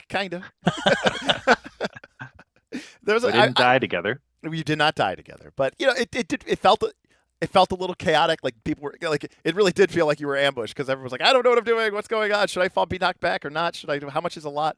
I mean, clearly, I think knockback is the game's way of saying, oh shit, that monster just rolled 2 6s and hit you, and here's 18. Yeah, that's why I never took it, because it never got the whatever, the heavy blow or whatever. Right. And I was definitely going to do it on that, but it was like 6, 6, Yeah. 6, 6. I'm Well, like, okay, I can't take any more. Yes, it does. Yeah, I got spiked for 14 in the first round. Yeah. Yeah. That's pretty brutal from that perspective. But again, it also shows you the power of giving them those penalty dice, because not only are they likely to get a lower number, which means they might just miss you entirely, but even if they do manage to hit you, they're not going to have those better chances to roll those 6s, especially if you're not Wes and you can actually roll 6s. So Yes. Yeah. Yeah, I'm looking it's over also- like character sheets and being a bit of a degenerate gamer in this sense, but I think there's some really good like combo wombos we can easily knock together in combats. Right. A great example is the just rally the front liners and then everyone swarms aggressive and just stabs the fuck out of someone. Right, because there is that big advantage, which is that you guys get to do things like rally, and then you all get to go before the first monster goes. Right. So that can be very powerful as well. Unless they're trolls with 80 HP. Well, yes, 60, but yes. 60, okay. But also, again, maybe not if you're Alfred with a 2 strength, but someone like Adraniel wielding a spear, or even Grom with a 2-handed axe. If you get a heavy blow or 2, you could easily do 20 in one hit. So it can add up pretty quick. So, all right. Well, that is going to do. I'm going to end the OBS. I'll just wrap up with these guys. But thank you everybody for joining us, and we'll catch you next. Actually, I'm going to be streaming live later today. I'm going to be covering a first look of Pico. For which Adam Bo on our Patreon put on our first look queue a while ago, but then this little pesky game called Stone Top snuck in and has dominated our channel for the past month. So we're actually doing something different. Yeah, Stone, yeah. So we're going to be doing that later today as well. So, all right, everybody, thank you so much, and we'll see you next time.